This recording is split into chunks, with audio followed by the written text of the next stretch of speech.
6 a.m. Rank F, 0 fragments. I was back at the exact same pathetic starting line where I'd screwed up the first time. I stood there in a charcoal gray blazer that felt like a cardboard box, staring at the skill selection screen with my hair hanging over my left eye, trying to ignore the fact that I looked like a drowned rat. Everyone else was frantically scrolling through the combat arts, hunting for something that would make them look like a powerhouse. Me? I was staring at a trash appraisal skill. To anyone else, it was a glorified magnifying glass. To me, it was the only way to stop being a rounding error in a world that eats losers for breakfast. If I could just see the blueprints, I wouldn't have to guess why I was dying. The selection hall was basically a giant, white-tiled warehouse that smelled like industrial floor wax and desperation. 500 of us were crammed in there, shivering in these cheap wool blazers, staring at holographic panels that cast a ghostly blue light over everyone's terrified faces. It was a feeding frenzy. People were practically vibrating, praying for a strength spike or a vitality boost. In this city, if your build is garbage, you aren't a hunter, you're just a liability with a fancy title. I'd spent years as that liability, clawing for mana scraps until the world finally decided I was a waste of space and killed me. I looked down at my wrist. The screen on my matte black digital watch was still cracked, a nice little souvenir from the moment my life ended in a shower of glass and screaming. I didn't want a combat buff. I didn't want to be strong. I just wanted to know where the traps were. True sight appraisal. The Academy Handbook described it as a utility-grade skill, which is professional speak for completely useless in a fight. It tells you a monster's name and its rank. Great. I can tell the thing eating my face that it's a rank C ogre. Thrilling. But for someone who has already lived through the game over screen, it was the only logical choice. You've got to be kidding me, a voice drawled. I didn't even have to look. That tone of voice is a registered trademark of Kong Min-hyuk. He was the golden boy of the intake, platinum blonde hair, electric blue eyes, and the kind of broad-shouldered confidence that only comes from never having failed at anything in your entire life. He was wearing the same charcoal blazer as me, but he had gold rank markers pinned to his lapels that probably cost more than my entire family's apartment. He was a walking advertisement for Born to Win genetics. He leaned over my shoulder, saw my selection, and didn't just laugh. He practically had a respiratory failure. He started announcing my choice to the rest of the group, telling everyone that I'd finally found a skill that matched my rank. He called me a professional spectator. I just stood there, blinking, letting him do his little victory lap while I stared at the prompt. Skill selection, true sight appraisal core fragments, 0. The numbers were a joke. I was a failure in a cheap suit. But while Min-hyuk was busy treating me like a punchline, I was realizing that he was the only one in the room who was actually blind. He thought he was mocking a loser. He didn't realize he was talking to the only guy who had already read the ending of the book. The lead instructor finally stepped onto the podium, looking like he'd been carved out of a piece of granite. His voice boomed through the hall, signaling that the selection phase was over. The holographic panels started to dissolve, the blue light fading back into the sterile white of the room. Suddenly, the atmosphere shifted. The mockery stopped, replaced by a sharp, jagged tension. Everyone started straightening their blazers and checking their gear, the air getting thick with the scent of anxiety and cheap cologne. I didn't feel the nerves. It's easy to be calm when you've already experienced the worst possible outcome and survived it. I felt a sort of clinical detachment, like I was watching a movie I'd already seen 3 times. Min-hyuk gave me one last, pitying pat on the shoulder, the kind of pat you give a dog that's about to be put down. He told me to try and stay out of the way of the real hunters, with a smile that looked like a predator eyeing a piece of fruit it wasn't even hungry for. He walked away without looking back, his broad shoulders cutting a path through the other cadets. In his head, I had already been erased from the leaderboard. I looked toward the exit, where the first wave of candidates was being marched toward the testing gates. The pressure in the room started to ramp up, a heavy, suffocating sensation that made a few of the weaker students actually sway on their feet. It was the instructor's auras, a deliberate power trip designed to weed out anyone who was too scared to breathe. I didn't sway. I just pushed my hair back over my eye and stepped forward. The first gate was a shimmering blue veil that hummed with a low-frequency vibration that made my molars ache. The instructors were barking names, sorting us into squads. I was the last one in my group, the leftover piece of a puzzle that didn't fit anywhere. As I approached the threshold, I caught a glimpse of the Academy leaderboard, a massive, glowing blue screen listing the top 50 prospects. Min-hyuk was at the very top. I wasn't even on the list. I didn't need to be. Not yet. The room felt like it was pressing in on me, filled with the collective ego and expectation of 100 teenagers trying to prove they were special. They were treating this like a social climbing competition. I just treated it like data.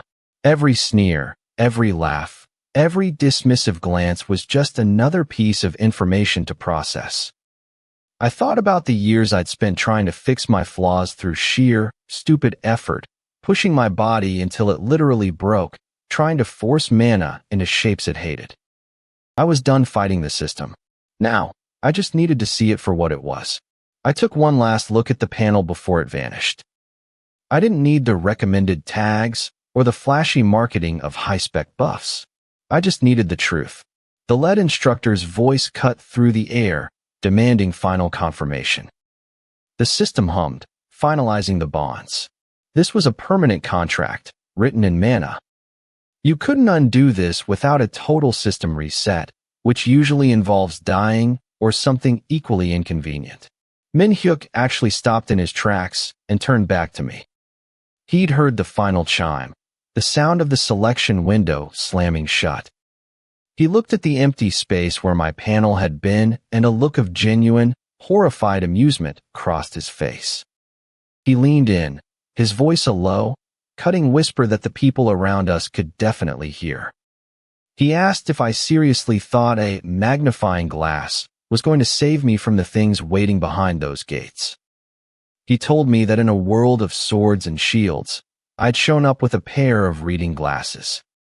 The laughter started as a few snickers, then it grew into a full-blown wave, filling the hall. People weren't just mocking me. They were celebrating the fact that they weren't me. It was a collective sigh of relief that they weren't the most pathetic person in the room. I didn't react. I just felt the mental lock click into place. Skill locked, true sight appraisal. The laughter reached a crescendo, led by Min-hyuk's sharp, barking joy. He was convinced I was officially the most pathetic cadet in the history of the academy. I just stepped toward the gate, wondering how long it would take for him to realize that the guy with the glasses can see exactly where the sword is going to hit. Gate 1. The Beginner's Crawl. A depressing stretch of fake forest and moldy rocks designed to filter out the useless cadets before the academy wastes any more funding on them. I stepped through the portal wearing a pressed blazer, looking less like a warrior and more like I was interviewing for a mid-level accounting job. Basically, I was a walking snack for anything with teeth. My squad was a complete joke, 5 of us grouped together because we were the most expendable assets in the room. Our gear was pathetic, a basic iron short sword, a water bottle, and 3 potions that probably expired 10 years ago.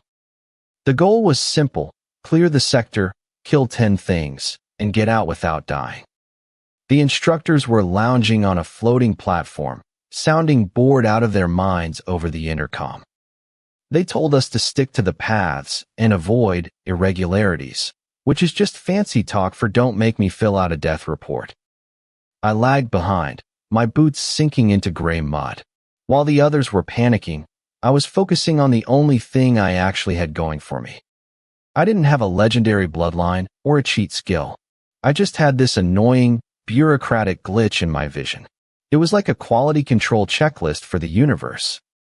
I could see product defects. That was it. No fireballs, just a list of things that were broken. Then the first one jumped out, a void wolf. Purple, translucent, and sporting 3 red eyes, 2 where they belonged, and 1 staring right out of its forehead. To the other cadets, it was a trivial threat, a glorified punching bag. They charged in, screaming and swinging their swords in huge, wasteful arcs. I didn't even draw my blade. I just stared. Target, void wolf, trivial. Status, stable. Critical fault, third eye socket, hairline fracture. True value, 0.1 core fragment. Suddenly, the wolf wasn't a monster. It was a map of mistakes. I could see the mana humming under its skin, and right behind that forehead eye, there was a snag. A tiny, hairline fracture. The instructor's high-end gear couldn't see it, but I could. It was a mutation that made the thing volatile and incredibly fragile. My teammates were struggling, hacking at the flanks while the purple fur just absorbed the impact. One of them almost lost a finger. They were fighting the monster they'd been taught about. I was looking at the one that actually existed. I walked past the frantic swinging. No warnings, no shouting. I just waited for the wolf to lunge and for the mana to peak in its skull. I poked the point of my sword into the fracture. No swing, no fancy footwork. Just a clinical puncture. The thing didn't even howl. It just popped. A muffled shatter, and the wolf collapsed into a pile of purple ash and 1 shimmering pebble. Critical hit confirmed. Reward, 26 credits. Item gained, 1 core fragment. Strength, 4 to 5. Vitality, 4 to 5. Perception, 4 to 5. I felt the shift instantly. Strength hit 5, and the vitality surge cleared my head. Small numbers, but they worked. My perception sharpened, and the world clicked into higher resolution. I snatched up the core fragment, a jagged piece of mana the size of a salt grain. Core fragments, 0 to 1. The other cadets froze. They looked at the ash, then at me, then back at the ash. They'd been wrestling the thing for 3 minutes, and I'd ended it in a second with a weirdly awkward stab. Lucky shot, one muttered, though he sounded like he didn't believe it. I didn't answer. I was already looking for the next defect. Up on the platform, the instructors had gone quiet. I could feel them staring. They knew the spawn rates. They knew void wolves. A single hit to the head shouldn't work unless the monster was already broken, and the system doesn't spawn broken monsters. I spent the next few minutes treating the forest like a clearance sale. I stepped over a teammate who was currently being chewed on to jab a void hound in a specific, off-center rib. It vanished. Then I found a scavenger with a hairline crack in its left femur and tapped it with my blade, watching it dissolve into credits. I wasn't fighting for glory. I was just collecting fragments. The math was adding up. By the center of the sector, I had 81 credits and 4 fragments. I was a glitch in their system, a variable they couldn't solve.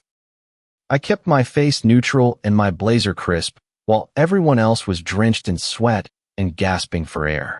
Then we hit the wall. The final mob wasn't a wolf. It was a mutated void stalker, spindly, multi-limbed, and radiating enough aggression to make the other cadets scramble backward in terror. Fall back, the lead instructor boomed. Mutation spike. Do not engage. The squad didn't need to be told twice. They retreated in a panicked heap, leaving a wide circle of empty space around the thing. The stalker screeched, vibrating my actual marrow, its claws digging into the stone. It was a jagged, unpredictable nightmare. The instructors were already calling for a reset. They were scrubbing the gate and marking the session a failure. In their eyes, this thing was way too strong for a bunch of rank FS. I saw a hairline fracture in its left ankle. I didn't fall back. I stepped right into the red zone.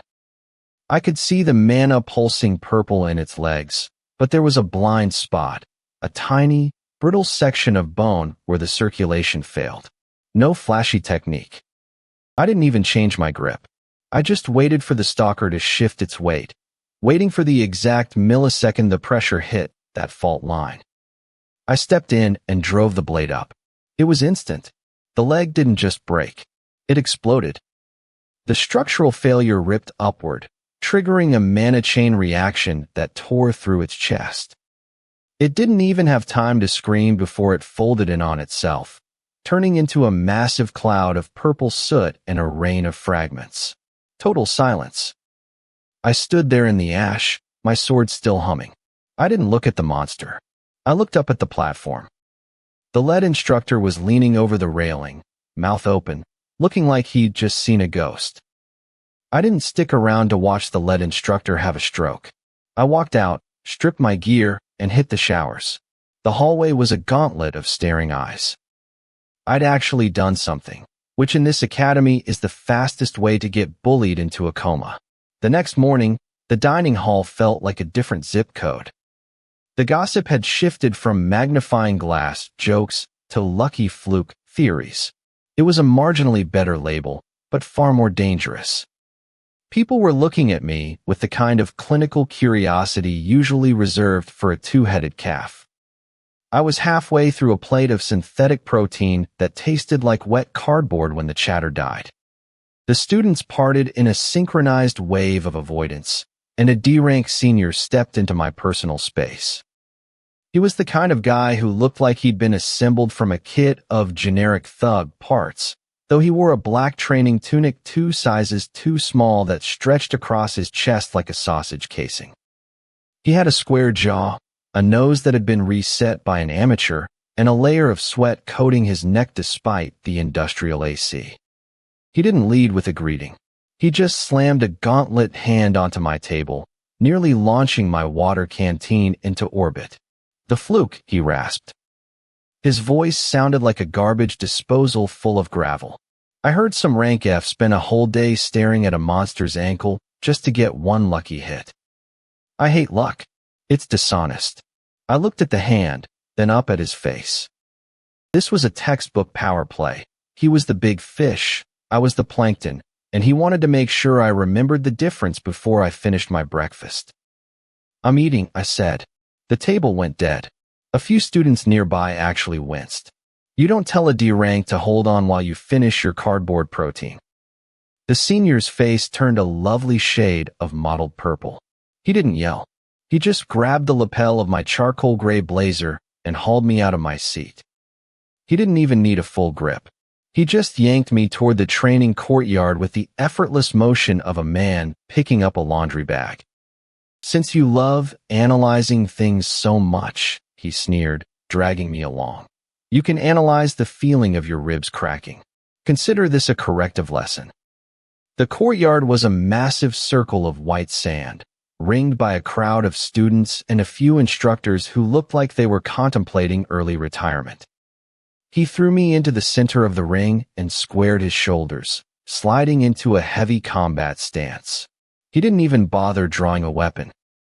"Standard duel rules," he barked, glancing at the instructor for confirmation.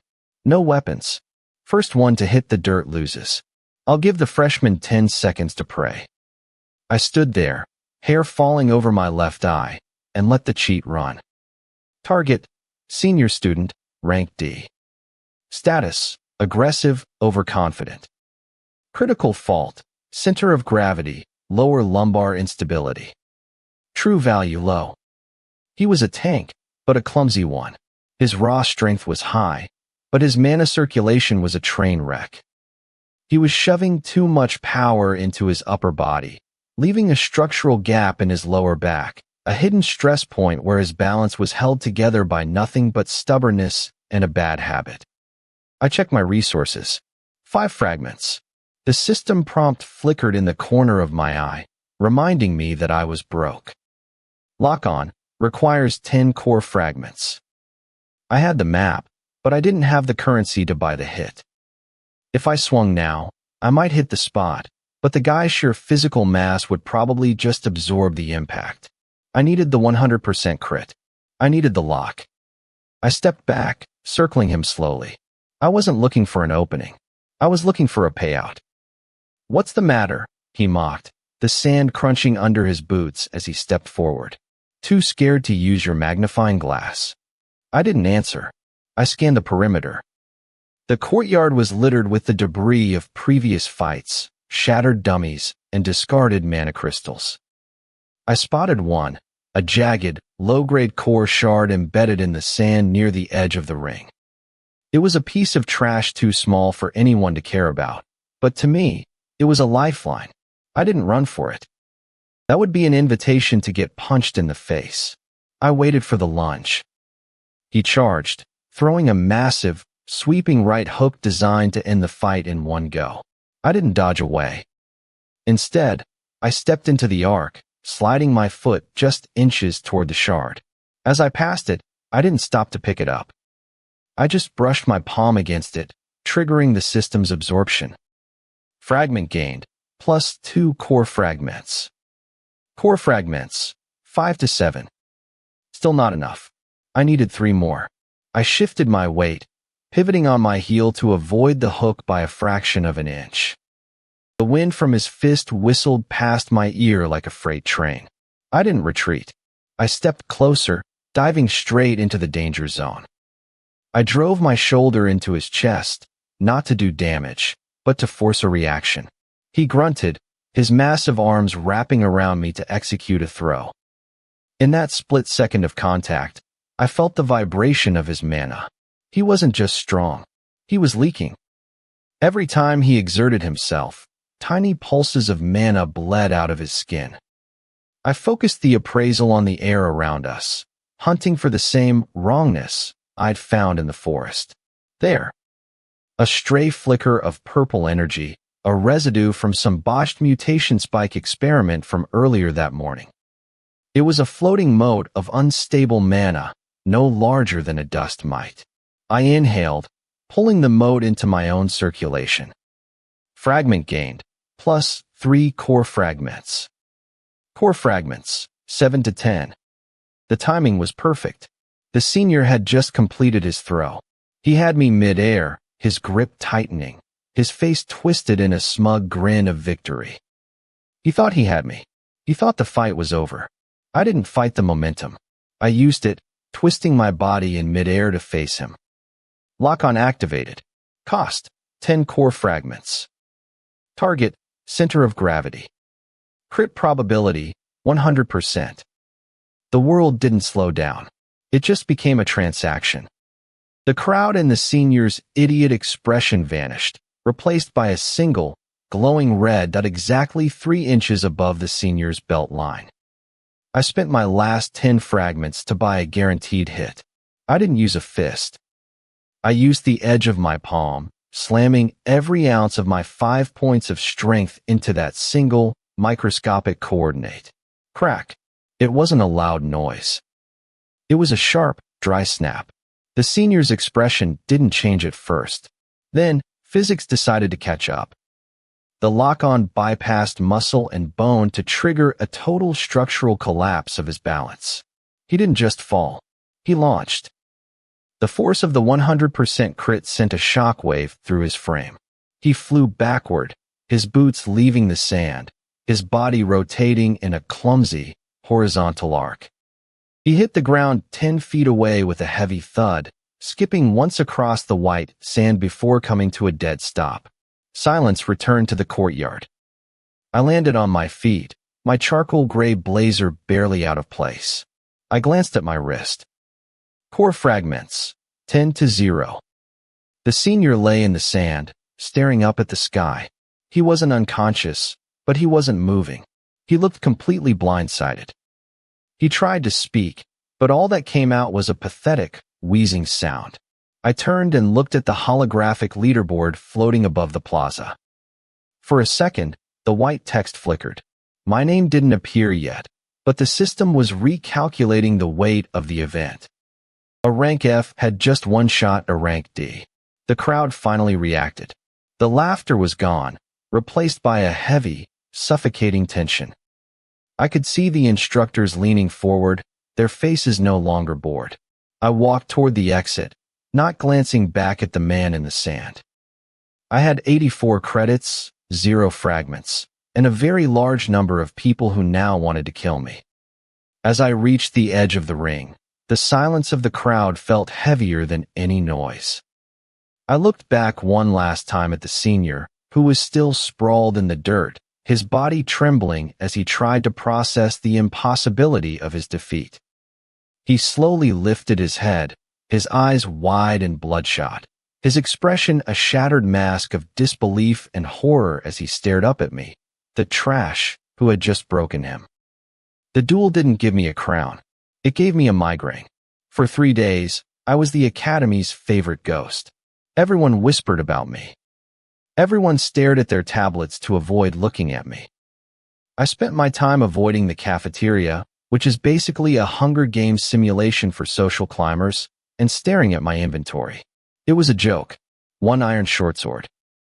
A water canteen that was mostly air. 2 mana potions.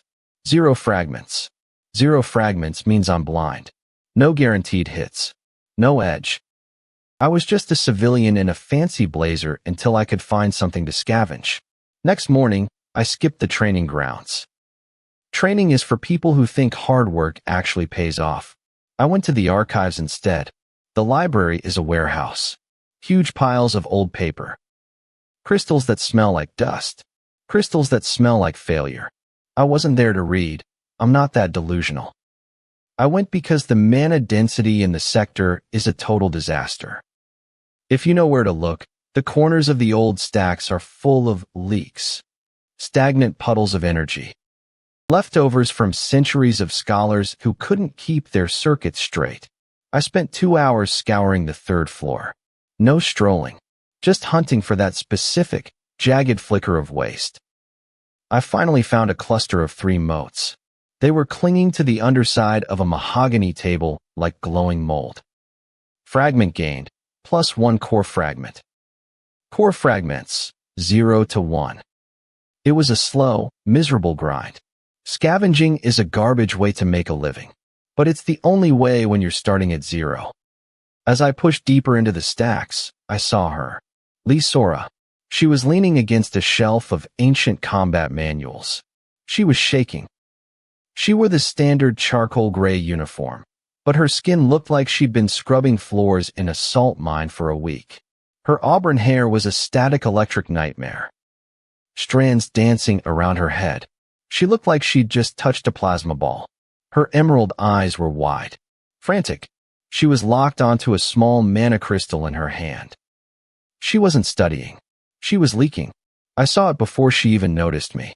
To a normal student, she was just a girl having a panic attack. To me, she was a glowing map of a train wreck. Target, Lee Sora. Status, mana congestion, critical blockage. True value, high unstable. I stepped closer. The cheat flared. For the first time, the appraisal didn't just show me where to hit a monster to kill it. It showed me the internal plumbing of a human. Sora's system was a disaster zone. She had a massive reservoir of power, but it was hitting a brick wall. Right at the base of her collarbone, the circuit narrowed into a blackened knot. The energy was slamming into that blockage and rebounding backward. That's why her shoulders were shaking like an earthquake. I told her she was clogging. She jumped. She nearly dropped her crystal. She looked at me with the kind of exhaustion that comes from years of losing. I didn't give her time to process it. I pointed a finger at the empty air where the knot sat in my vision. I laid it out, circuit blockage. Base of the throat. Slightly left. The flow was hitting a dead end and bouncing back. I told her she was trying to push a river through a drinking straw. Sora didn't laugh. She didn't look annoyed. She looked desperate. She told me 3 different instructors had called the blockage untreatable. Some birth defect in her mana veins. A permanent cap on her rank, regardless of her raw power. She'd spent 2 years trying to force the flow through. The result was these tremors every time she tried to cast. I told her the instructors were wrong. It wasn't a defect. It was a knot. She was just pushing the wrong way. I didn't touch her. I didn't need to. I used the appraisal to track the frequency of the vibration in her chest. My brain treated her like a lock I needed to pick. I told her to close her eyes. I told her to stop pushing the mana forward. I told her to pull it back, hard, and then flick it toward her right shoulder in a sharp, jagged motion.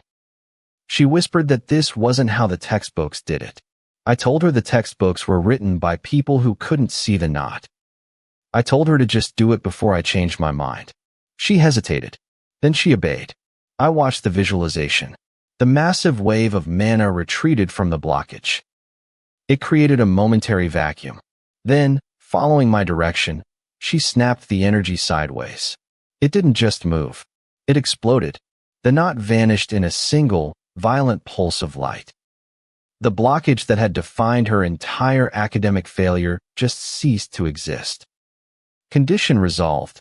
Mana circuit optimization. Reward, 32 credits. Item gained, 1 core fragment. The surge of energy didn't just hit her.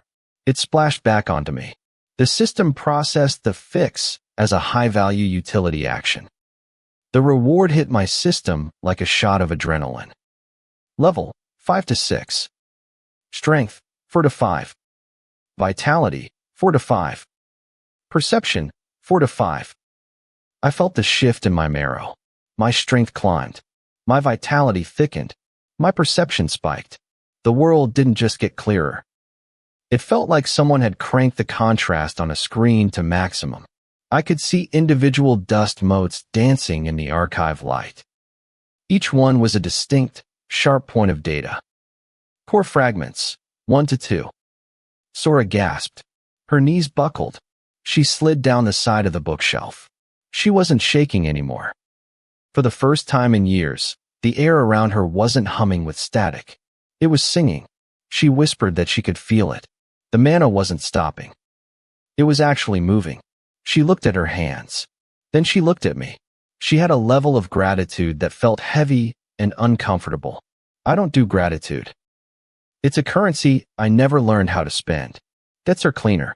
I just wanted the fragment and the level up. I warned her not to push too hard as I stepped back. I told her that if she forced it now, she'd just build herself a new knot. I turned to leave. The new weight of level 6 settled into my stride. I had 87 credits, 2 fragments, and a girl in the archives who now owed me a debt she couldn't possibly pay in cash. But as I reached the end of the aisle, I heard a sound like a building collapsing. I turned back. Sora wasn't just stabilizing. The mana that had been trapped for years wasn't just flowing. It was erupting. A violent, shimmering pillar of emerald light tore upward from her chest. It slammed into the archive ceiling. It cracked the tiles. The shockwave knocked a dozen books off the shelves. It sent a ripple of raw, unfiltered power through the room. It wasn't a controlled flow. It was a dam breaking, and she was the flood. The archive ceiling caved in. Sora stopped shaking. Then the academy decided that a medical emergency was actually just a filing error. Instructors swarmed in with shields and crystals, slamming me against a bookshelf so hard the manuals rattled.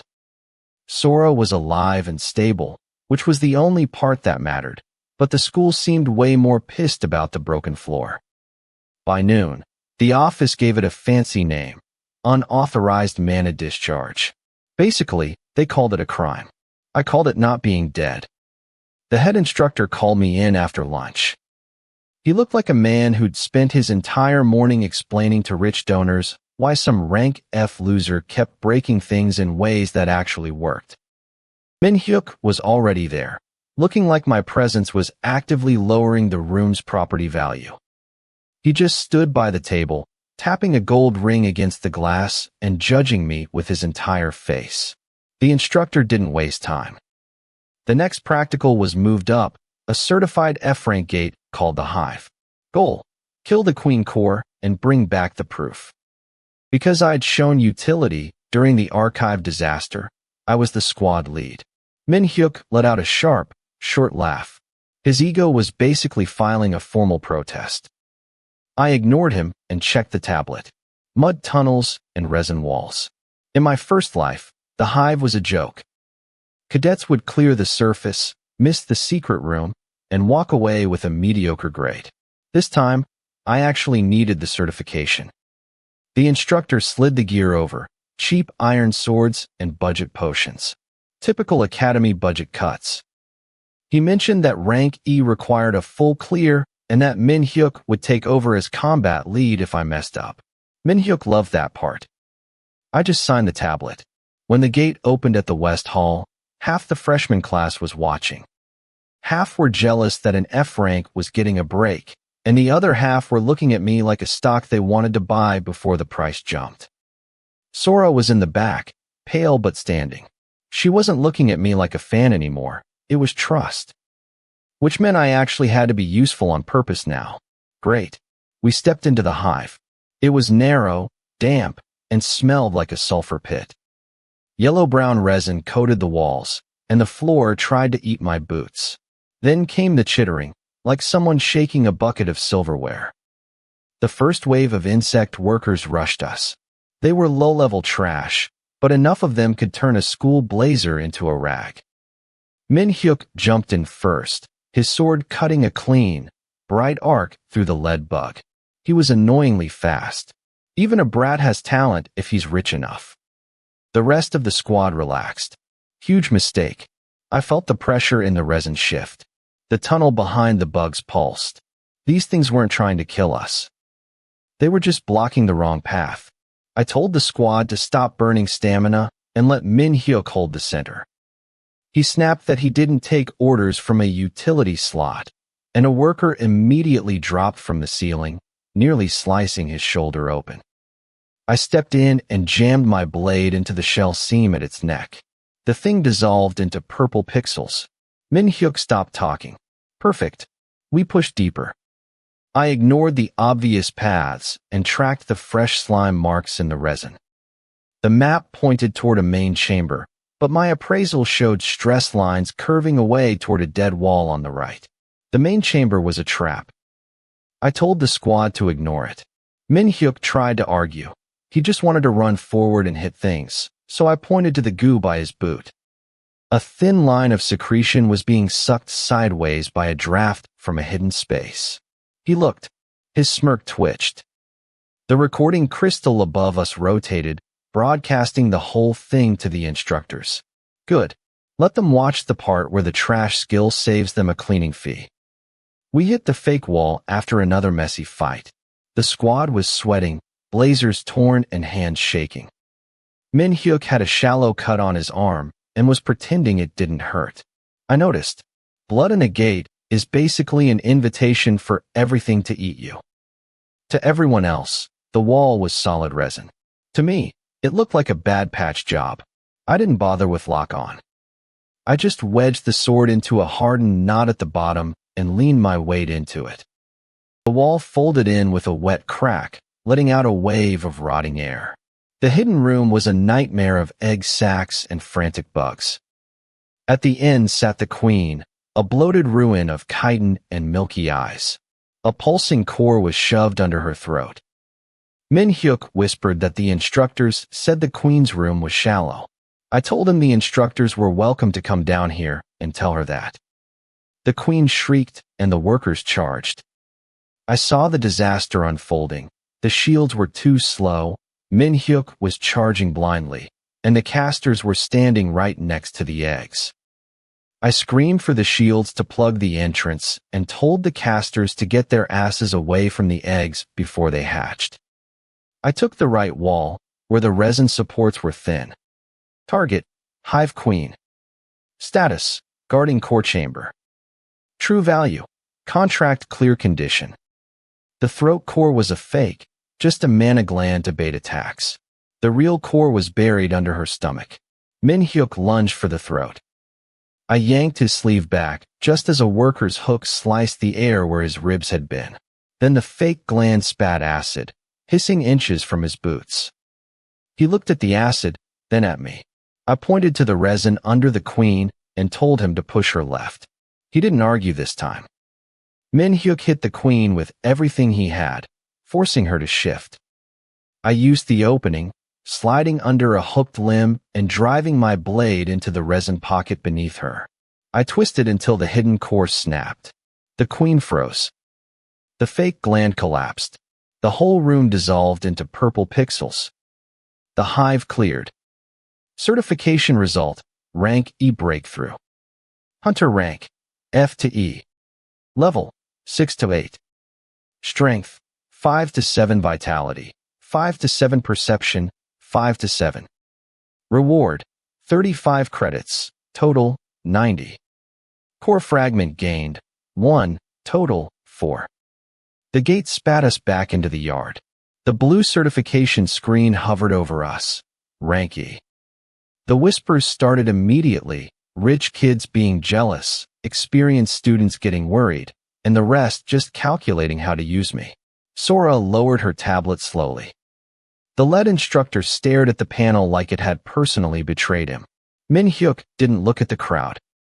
He looked at the resin on my boots, the full potion on my belt, and the fact that I'd gotten a clean kill. He finally realized I wasn't just lucky. I was efficient. The academy didn't clap when my certification posted. They sent a bill. The next morning, a tuition warning hit my tablet.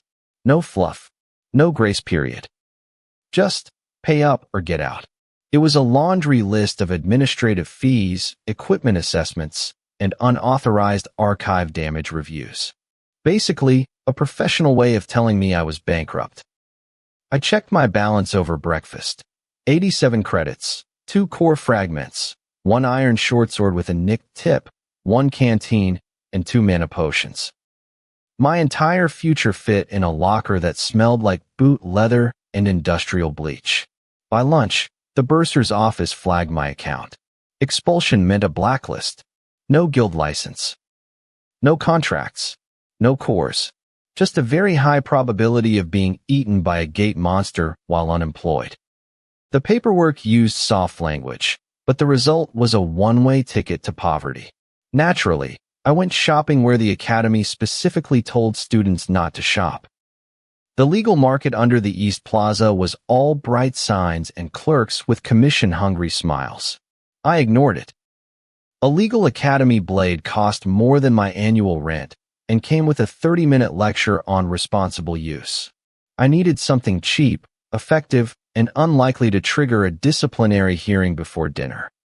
The black market entrance was tucked behind a steamed bun stall near the maintenance tram line.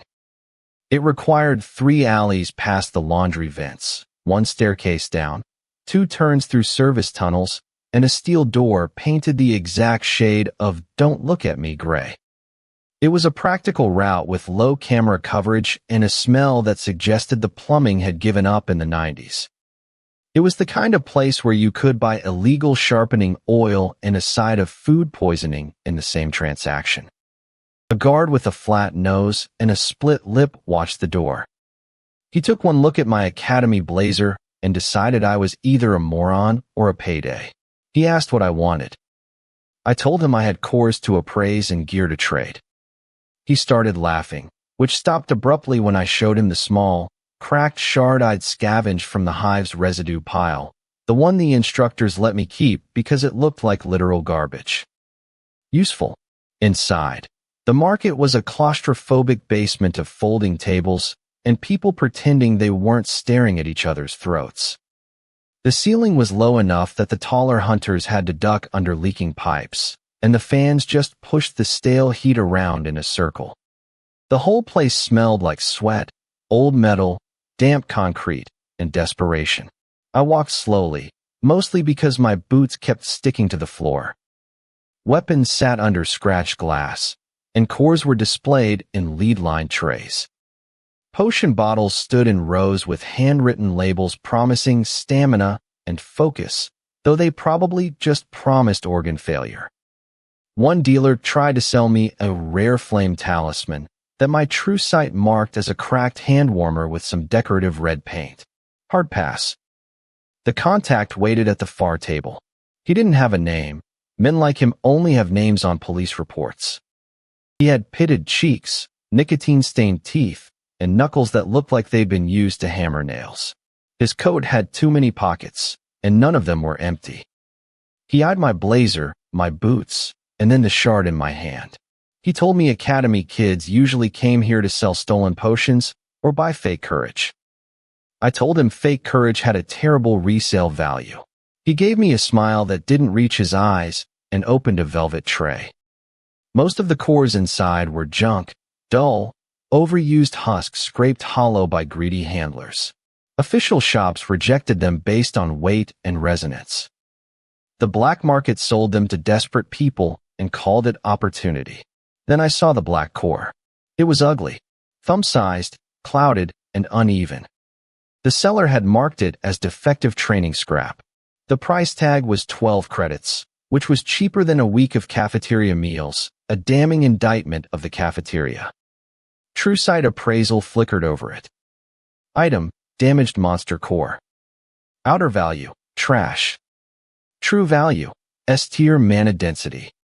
I kept my face flat. The dealer followed my gaze and snorted, calling it dead stock from a failed collection team. He offered to throw it in for free if I bought something real. The market's favorite mistake, judging the box because the contents looked poor. I didn't smile. I didn't even blink. I asked to see the blades. He produced 3, a warped iron cleaver, a narrow thrusting sword with a repaired tang, and a black steel blade wrapped in stained cloth. It was single-edged and jagged, with one blue rune set into the hilt. I didn't care if it was legendary or not. It looked like it could actually cut through a gatehound's hide without snapping in half, and the price was the only thing that mattered. My appraisal didn't flare. It just gave me a clean tag. Weapon acquired, the shattered saber. The saber felt heavier than the Academy's standard issue, but the balance was honest. The edge was damaged enough to make an instructor have a stroke, but sharp enough to make a monster file a formal grievance. The dealer noticed me noticing. He claimed the blade was cursed or inconvenient, noting that the rune made cheap scanners misread its grade. Too damaged for collectors, too strange for legal resale. 60 credits, no refunds, no questions. I set my hive shard on the table, then the black core beside it, pretending to fish for a bundle price. The dealer watched my hands. His type doesn't look at faces, faces lie, but hands panic. My hands were steady. I told him the damaged core was for practice calibration. I offered him the shard in exchange for the blade and the dead stock core, suggesting he charge the difference as a student discount if he wanted to feel generous. He laughed, softer this time. He thought he was winning. He weighed the shard on a brass scale and checked the resonance with a cheap crystal rod, pretending to be annoyed that the numbers were too high. He cheated me by a few credits just to feel superior. I let him. I needed him comfortable. He pushed the saber across the table. The moment my fingers closed around the grip, the system processed the exchange, the residue, and the core handling in one massive burst. Level, 8 to 10. Strength, 7 to 9, plus 2. Vitality, 7 to 9, plus 2. Perception, 7 to 9, plus 2. Reward, 38 credits. Credits, 125. Core fragments gained via True Sight appraisal, 2. Core fragments, 6. Black market contact acquired. The sudden jump to level 10 didn't make me rich or exempt from the bursar's wrath, but it did stop my arm from shaking. The saber felt a fraction less stolen and a lot more lethal. Progress. I wrapped the blade in the stained cloth and slid the black core into my inner blazer pocket. It pressed cold against my ribs. The dealer's eyes followed the movement, then flicked back to the empty space on the table. His smile thinned. The cheap resonance rod on his table flickered once, delayed, then flashed a blue so brilliant that every nearby stall went silent. The dealer looked at me and finally realized I'd known the core's value before he'd even woken up that morning. I didn't stay to watch him process the loss. I turned and walked back toward the surface, feeling the weight of the saber against my hip. I still owed the Academy a small fortune, and I was technically one bad day away from being a homeless fugitive, but I had a weapon that actually worked and a level up that felt like a punch to the gut. As I climbed the service stairs, I passed a group of freshmen in pristine white uniforms, talking about their strategic training seminars and the quality of the dorm tea. They looked soft. They looked like they had never seen a black market dealer's nicotine-stained teeth. I tightened my grip on the cloth-wrapped hilt and stepped out into the light, wondering how long it would take for the bursar to realize I wasn't planning on paying in credits. The black market didn't chase me. They just remembered my face. By morning, the dealer's scanner had leaked my identity to the academy and gossiped their moves faster than mail because being a jerk is a full-time hobby. I rolled back into class with a loadout consisting of the shattered saber, a core in my blazer, and a bank account that wasn't empty. That was apparently my survival plan. The academy's solution was a safe gate. In academy speak, safe means the records are old. The monsters are weak. The instructor is a coward. It's a label for, will probably kill you. It was a remedial stability survey, a quick look over, before freshmen used it for target practice. Min-hyuk was leaning against the briefing table. He was a walking advertisement for rich and annoying, complete with gold rank pins and a face that had never experienced a single stressful thought in its life. He looked at the tablet, then at my wrapped sword. He wanted to ask about it. He didn't. It was a truce.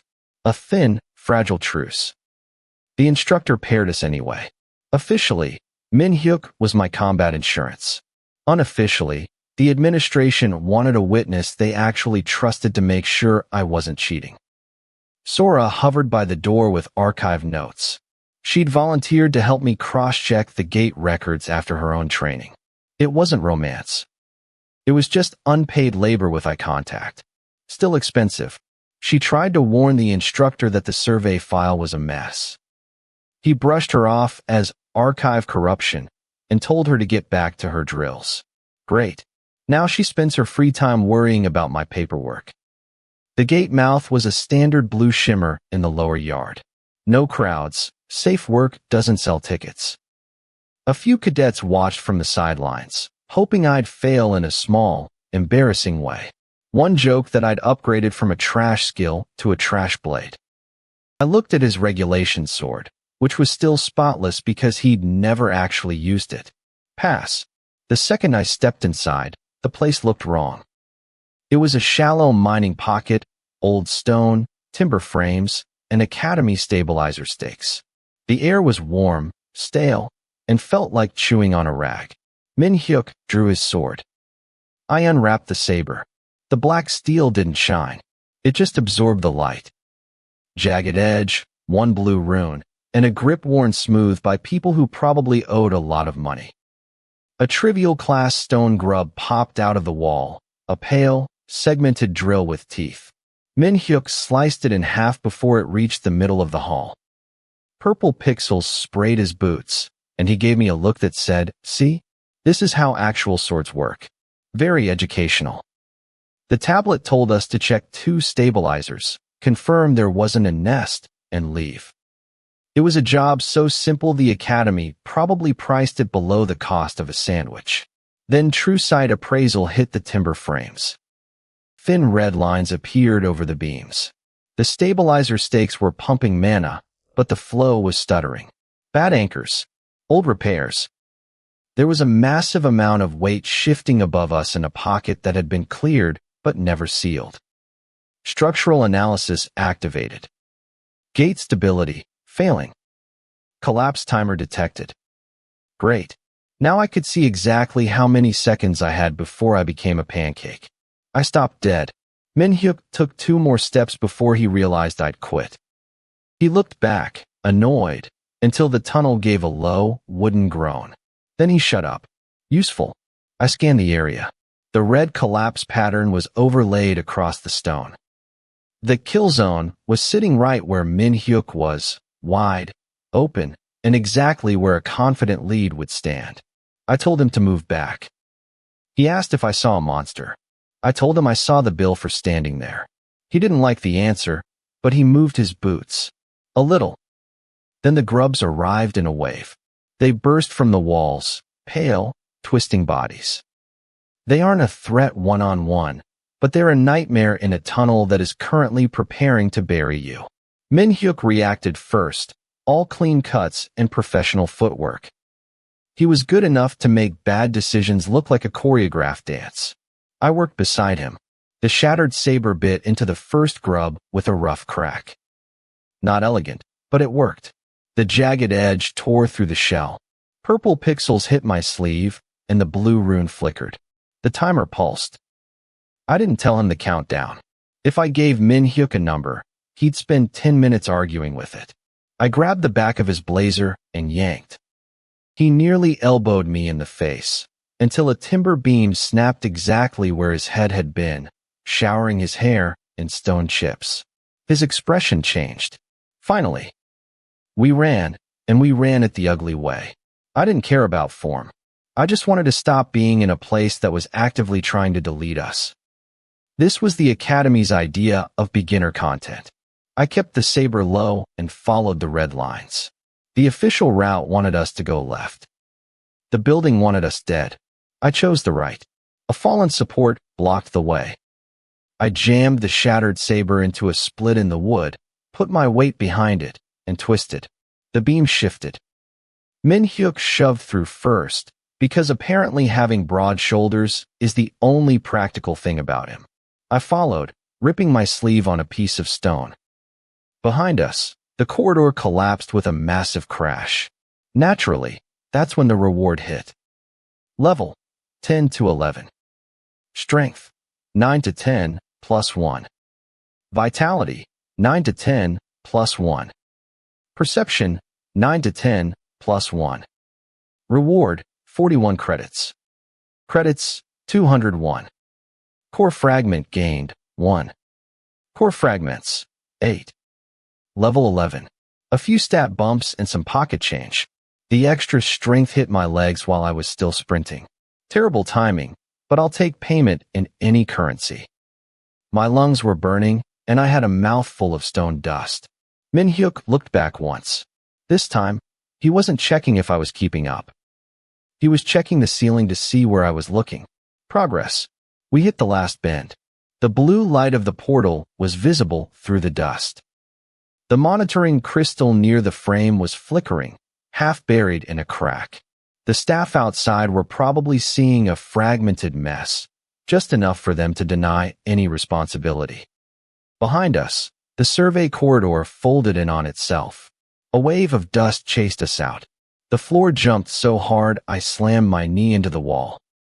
Min-hyuk caught my sleeve before I went down, and for once, he didn't make a speech about it. The red overlay pulsed one last time over the entrance arch.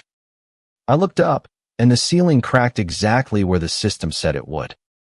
The ceiling cracked over the gate entrance, so I hurried through before it collapsed. Min-hyuk shoved through the blue shimmer first. I followed with dust in my mouth, and the mining pocket folded behind us hard enough to knock both of us across the practice yard. The academy staff ran over with stretchers. I stayed on my knees and checked that my legs still belonged to me. They did. Annoying, but useful. The lead instructor wanted a clean report. He got Min-hyuk coughing stone dust into his sleeve and me handing over a survey tablet with red stability marks burned across the file. That made the paperwork louder than my opinion, which was good, because my opinion was mostly that their safe gate needed a refund label. Next morning, the academy tried to keep us on campus for debriefing. Meanwhile, the city alarm started screaming from the south wall. A breach had opened into the slums. Not a training pocket, not a controlled drill. Real street, real families, real rent, due even if a monster ate the landlord. The alert map showed a mess of service roads and market alleys, the kind of place where you buy counterfeit potions and hope they don't dissolve your stomach lining. My kit was not impressive. The shattered saber on my hip. One canteen. Mana potions clinking in a side pouch. Cracked watch on my left wrist. Blazer torn at the sleeve. Boots still full of grit from the collapsed gate. That's it. That is my entire professional loadout for a citywide emergency. I was basically a glorified errand boy with a piece of broken metal. I went anyway. The breach trail was easy to follow once I left the academy road. Burn marks on concrete. Purple residue in the gutter. A delivery cart split open. Cabbages rolling through dirty water. People were running uphill with bags of rice and bundled blankets while the city guard shouted instructions nobody had time to respect. The slums sat below the licensed districts, packed tight against the old drainage channels. Corrugated roofs, patched windows, laundry lines, narrow stairs slick with cooking grease and rainwater. A place built by people who had learned that official help arrived after the damage report. A void wolf landed on a noodle stall. Large canine body. Translucent purple fur. 3 red eyes. Obsidian claws through sheet metal. The vendor screamed and threw broth at it, which was not in any academy manual, but honestly had better timing than some cadets. The wolf twisted toward him. A massive man hit it with a riot shield. Not blocked. Hit. The impact drove the monster sideways through a stack of plastic crates. The man behind the shield was broad and heavy, wearing an olive-drab tactical vest, a black combat shirt, and thick stubble. Silver buzz cut, dark brown eyes, deep brown weathered skin. His left cheek had an old burn scar, his nose had been broken badly, and one ear was severely mutilated. Captain Park. The Iron Wall had been a rumor in my first life. Veteran F rank. Too stubborn to retire. Too damaged to promote. Administrators kept him on the roster as a cheap body to shove in front of danger. He saw my blazer and barked for me to get civilians out. I did not argue rank with a man currently using a shield as urban planning equipment. I grabbed the vendor by the collar, dragged him behind a concrete stairwell, and kicked a crate into the alley mouth to slow the next rush of panicked feet. More void wolves came through the breach lane. The pack held maybe 3 days of supplies and a body bag's worth of gear. Park took the center. I took the sides. He fought desperately and took a lot of damage. Shield up, shoulder in, boots planted, every movement short because wasted motion costs oxygen. The wolves clawed at him, sparks snapping off the rim of his shield, and he just absorbed it with a grunt that sounded like bad plumbing. I worked around him with the saber. No pretty cuts. No lecture-friendly stance. The slum alley was too narrow, the ground too slick, and somebody had dropped fish guts near the curb because the universe enjoyed small management decisions. I used walls, carts, hanging wires, anything that forced the wolves to turn badly before they launched.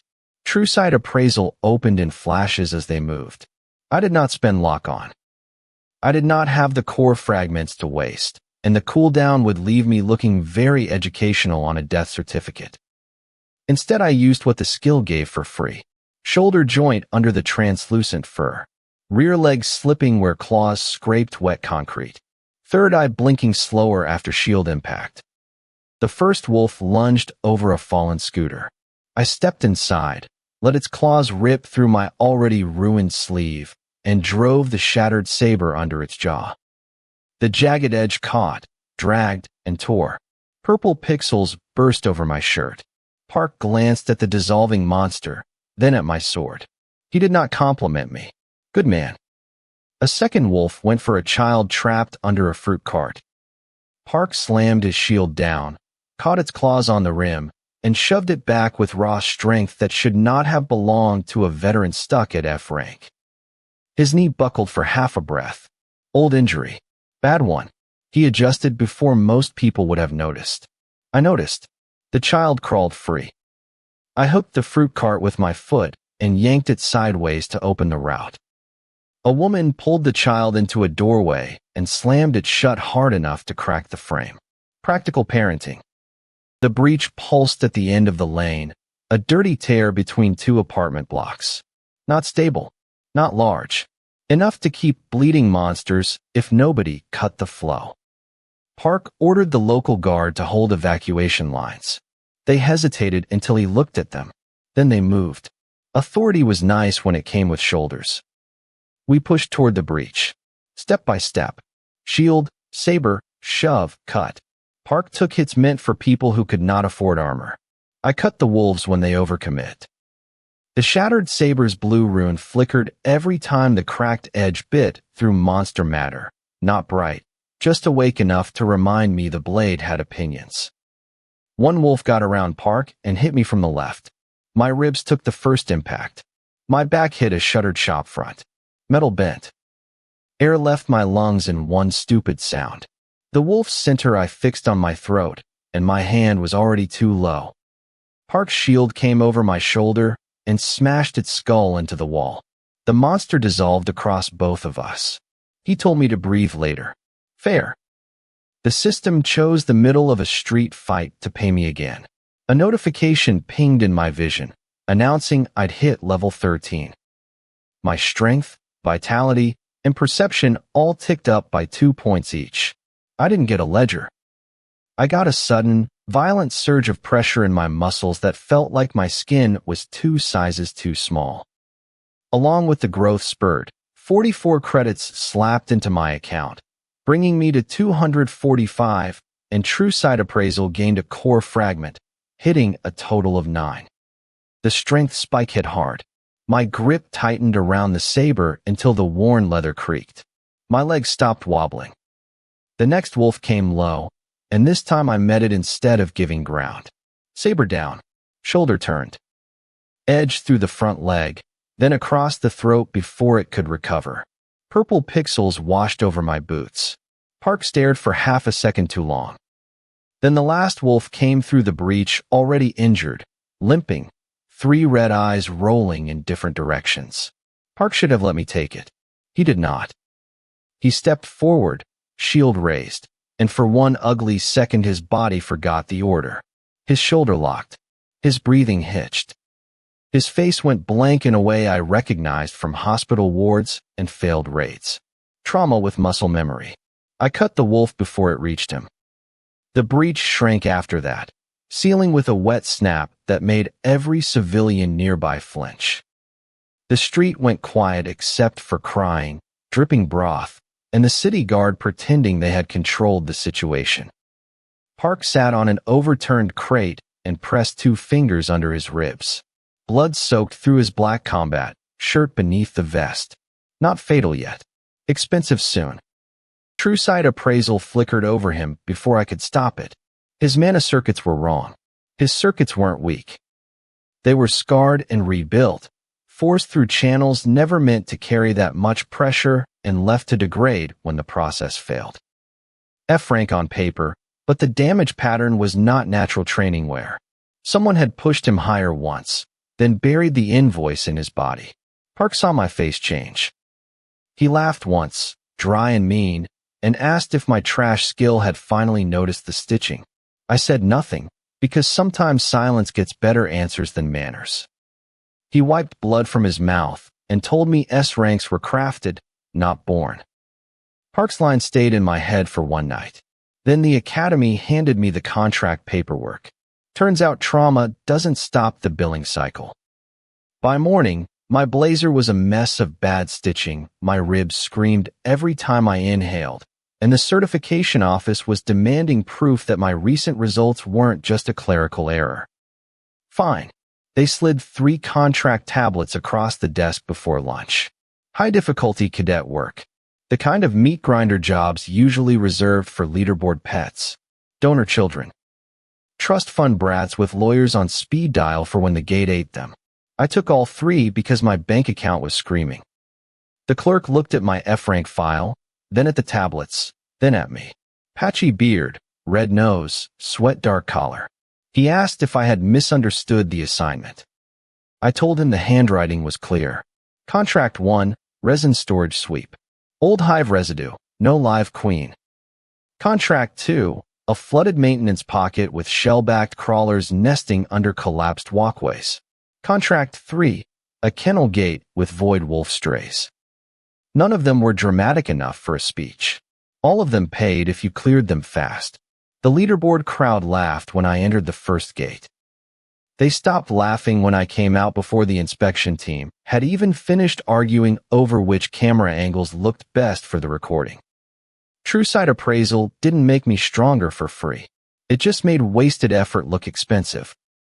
In the resin sweep, I ignored the obvious tunnels and sliced straight through a storage membrane that had already begun separating from the wall.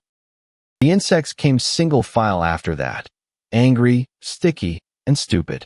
The shattered saber tore through their joints while purple pixels splashed across old amber resin. A cadet outside claimed I'd just gotten lucky. Then he stepped in the resin I dragged back on my boot and fell flat on his face.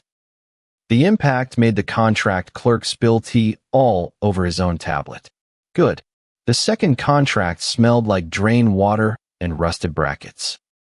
Shell-backed crawlers clung to the undersides of broken walkway plates, waiting for anyone heavy enough to trigger the collapse. I wasn't heavy. I was just tired, armed, and very interested in keeping my boots dry. True sight marked the weak plates. I used them as bait. One kick, one crack, one crawler dropping into the water with its legs flailing. The others shifted toward the sound, and I cut them as they climbed. Efficient work. Ugly work. Academy-approved work, which meant some administrator had found a way to charge a service fee for it. Repair resin, canteen refills, and rented cleaning brushes all came with Academy markups. Every single payout mattered. By the third contract, the crowd had shifted. Less laughing, more whispering. Min-hyuk stood near the gate frame with his arms folded, gold pins clean, expression not. He didn't try to stop me. He just watched the tablet timers with a look of profound annoyance. The kennel gate opened into cracked concrete yards and low chain fencing. Void wolf strays paced between broken posts, translucent purple for twitching, 3 red eyes tracking heat. Not a full pack, just enough to punish sloppy footwork. I didn't bother with lock-on. The saber stayed low. The first wolf lunged over the fence and clipped its own shoulder on a bent support post. True sight gave me the angle. I stepped in, cut under the front leg, then across the throat before it even landed. Purple pixels scattered over the concrete. The second wolf circled wide. I let it. The kennel yard had old feeding troughs bolted to the floor, and the left trough had a loose bracket. I kicked it loose as the wolf moved, metal shrieking across the concrete. It stumbled for half a breath. Half a breath was all I needed. The third wolf tried the direct approach. Respectable. Dead. When the gate exit opened, the inspection team was still on the safe side of the frame, pretending their silence was a sign of professionalism. The contract tablets confirmed all 3 clears in sequence. No missed objectives. No unverified kills. No party assist. The system paid me in the middle of the practice yard. Level, 13 to 15. Strength, 12 to 14, plus 2. Vitality, 12 to 14, plus 2. Perception, 12 to 14, plus 2. Reward, 47 credits. Credits, 292. Core fragments gained via True Sight appraisal, 2. Core fragments, 11. 2 levels. A decent bump to my base stats. I could actually feel the vitality knitting the last of the soreness in my chest, and the perception made the edges of the world snap into a sharper, colder focus. The credits were a drop in the bucket, but the core fragments were the real win. 11 total. Now we were getting somewhere. Then the certification terminal chimed. Hunter rank update. E to D.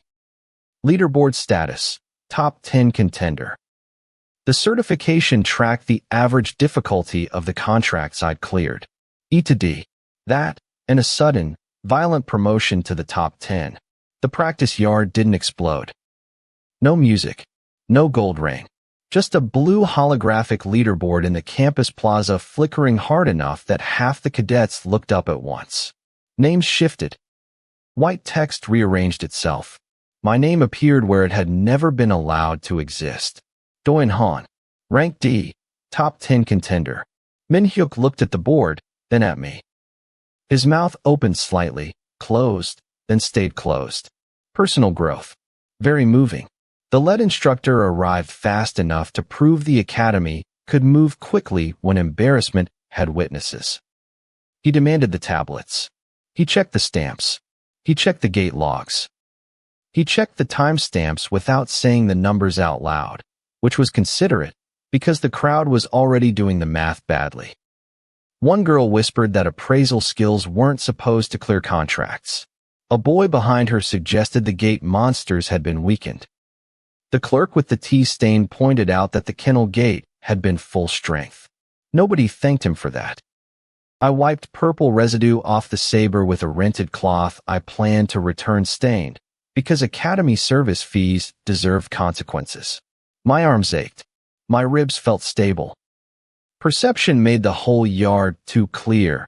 Every glance, every twitch, every student recalculating how close they had stood to me while laughing.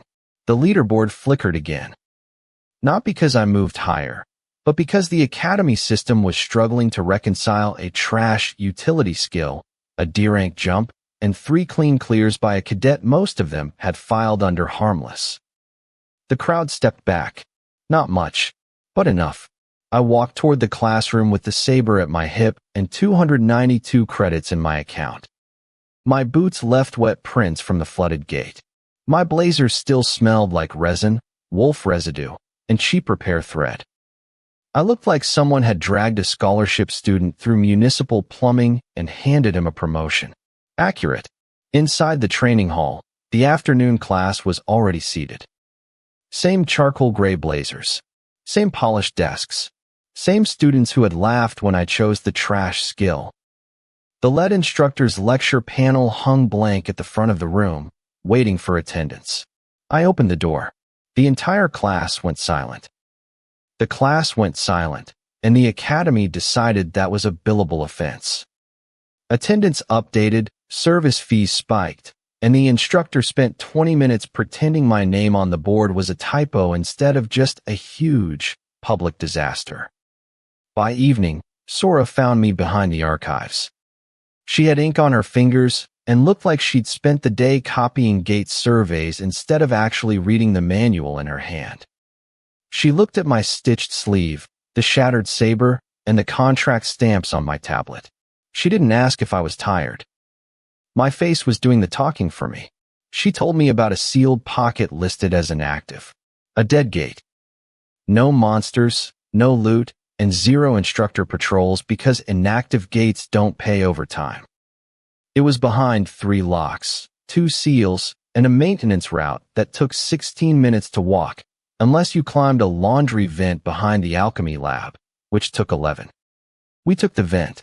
My gear was pathetic, 1 canteen, 2 mana potions, and a rag tied to the saber grip. I tossed my spare workbook to make room for cores because the Academy had already stolen enough of my education. Sora brought chalk, wire, a light rod, and a lockpick set she claimed was for academic access disputes. Right. We took the service tunnel because it was the only way to move without getting caught, even if it smelled like old fryer grease, and was so cramped Min Hyuk would have had to crawl. Sora trailed behind me, leaning against the walls every time her mana flickered. It wasn't collapsing anymore. It was just moody. Progress.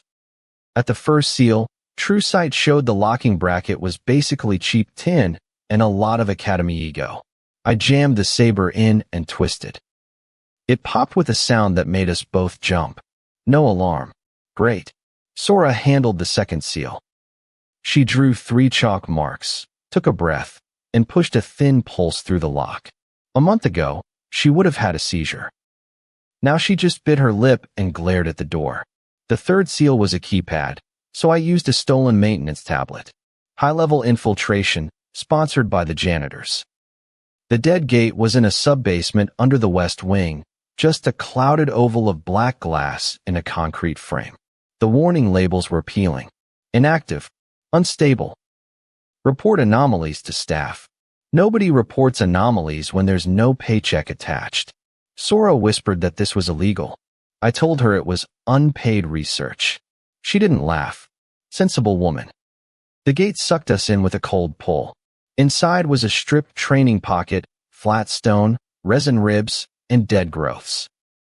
It felt like a crappy apartment the landlord forgot to visit, trashy, but probably with something useful under the floorboards.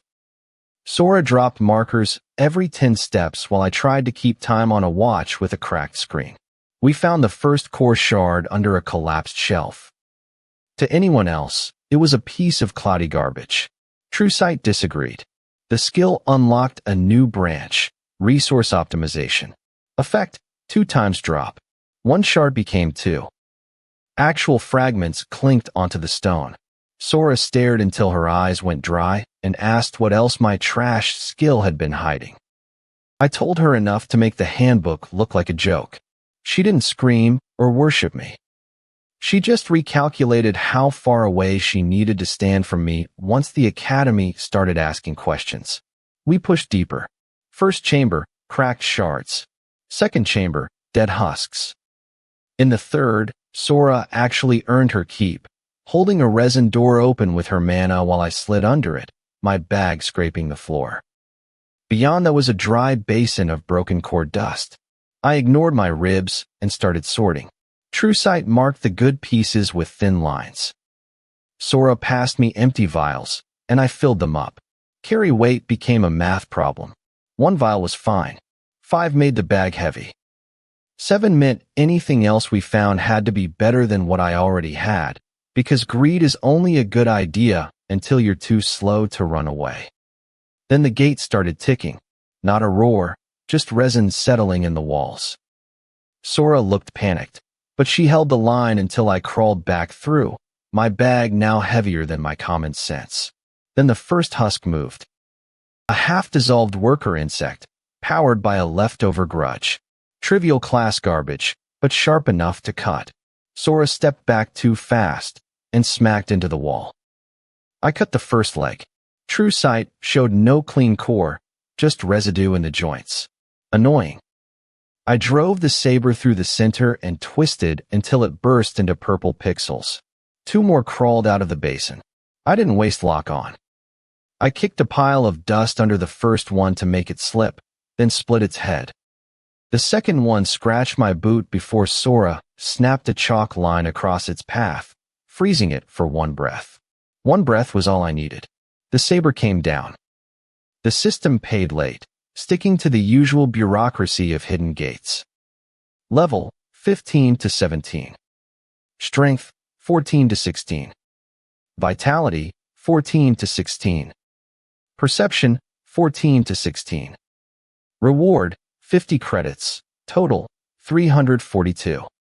Core fragments, 11 to 12. A 2-level jump and a flat boost to my stats. Sora read the panel and went still. She knew enough now. The kind of enough that turns a classmate into an accomplice, because keeping a secret is worth more than honesty. I told her the academy would bury the record if we turned it in clean. She told me her family had buried way worse things than a school report. We made the pact beside 3 piles of monster dust. No vows, just a split of the samples and a fake trail leading toward a collapsed tunnel. Not romance. Just mutual blackmail. We headed for the exit, the bag heavy and my watch running out. The gate ticked again, louder this time. Structural analysis flickered and refused to give me a timer, which was just rude. At the threshold, TrueSight caught one last thing under a resin rib. A core fragment. Small, black-centered, and pulsing. The appraisal tag said it was dated after I died. I had a cycle-marked fragment in my pocket for 1 night, and by morning, the academy decided to solve my problem by sending a professional idiot to punch me in the face. Some residue on my sleeve triggered a disciplinary hearing, and a senior who'd enjoyed bullying me in my first life managed to secure a sanctioned match in the practice yard. Convenient. He was the kind of guy who spent more on his wardrobe than his training, a charcoal gray blazer left open to show off rank pins that were polished to a mirror finish. He had expensive gear and rented footwork, but he was mostly just loud. The notice called it a sanctioned correction match, which is academy speak for this cadet is climbing the ranks too fast and making the rich kids look bad. The punishment was legal. The intent was to see me bleed. I signed the waiver before the clerk, a man with a patchy beard and a tea stain on his sleeve, could even finish the liability clause. He asked if I understood that refusing only cost a conduct mark, while accepting meant full contact rules until surrender or incapacity. I did. A conduct mark costs privileges, but a public beating that fails costs the other guy everything. The practice yard filled fast. Being top 10 makes you a spectacle, even if nobody likes you.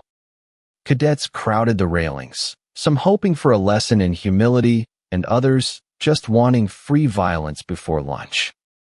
Min-hyuk stood at the front, platinum hair perfect and gold pins bright, looking like he was calculating my funeral costs. Sora stayed in the back, auburn hair tucked away, her emerald eyes fixed on my hands.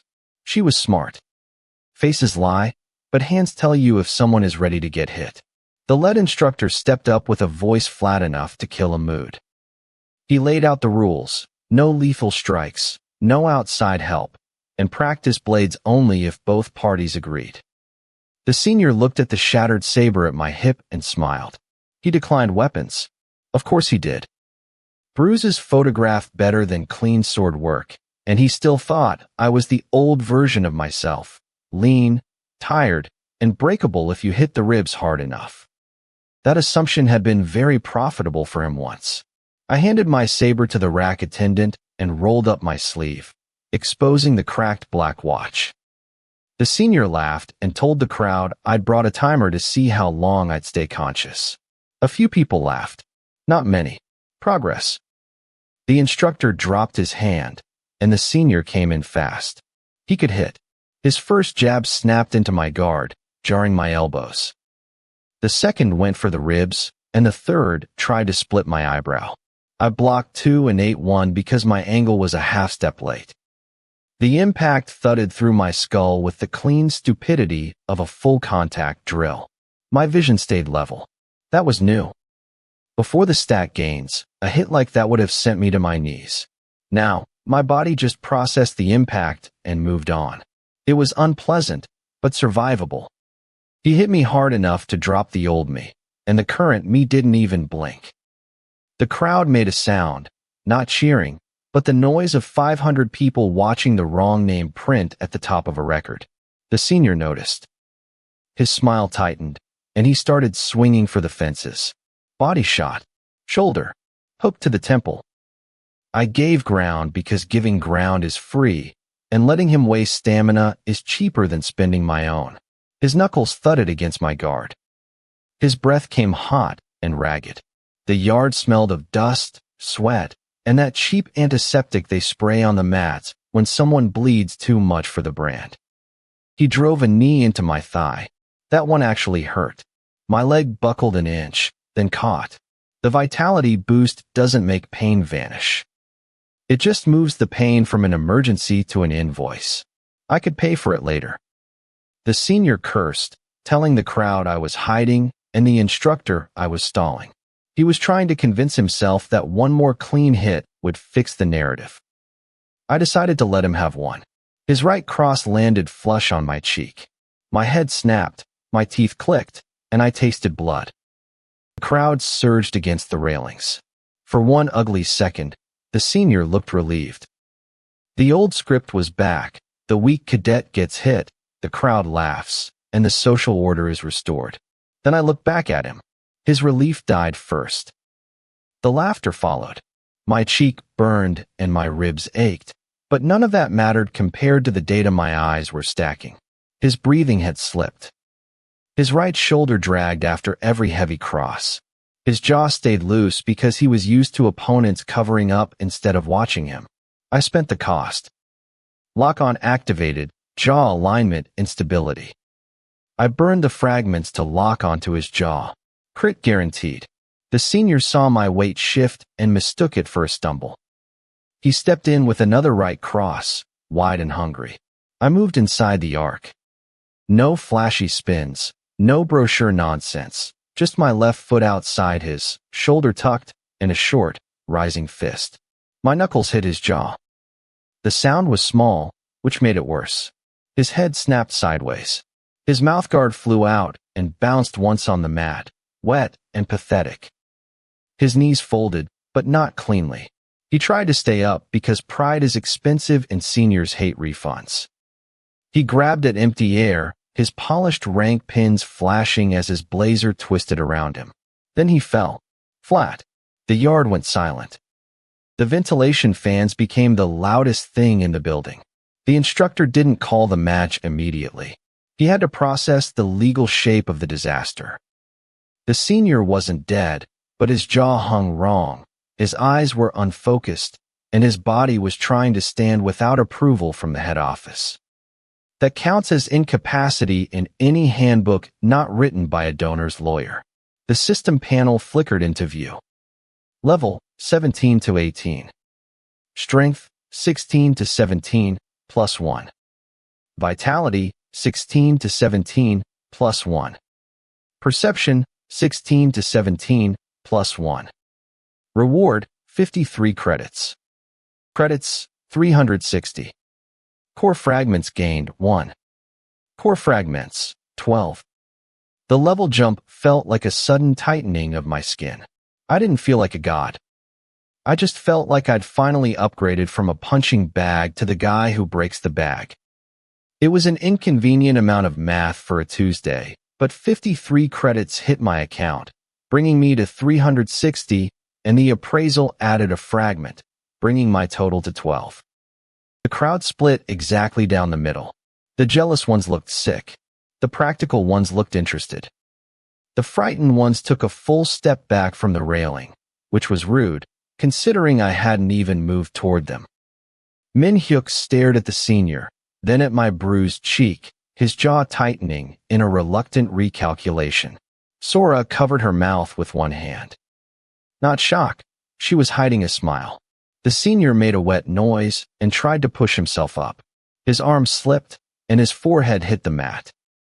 A laugh popped out from the second row, then another, starting a chain reaction. Someone whispered that his mouthguard had traveled farther than his last punch. The rack attendant picked it up with 2 fingers, holding it away from himself like it owed him rent.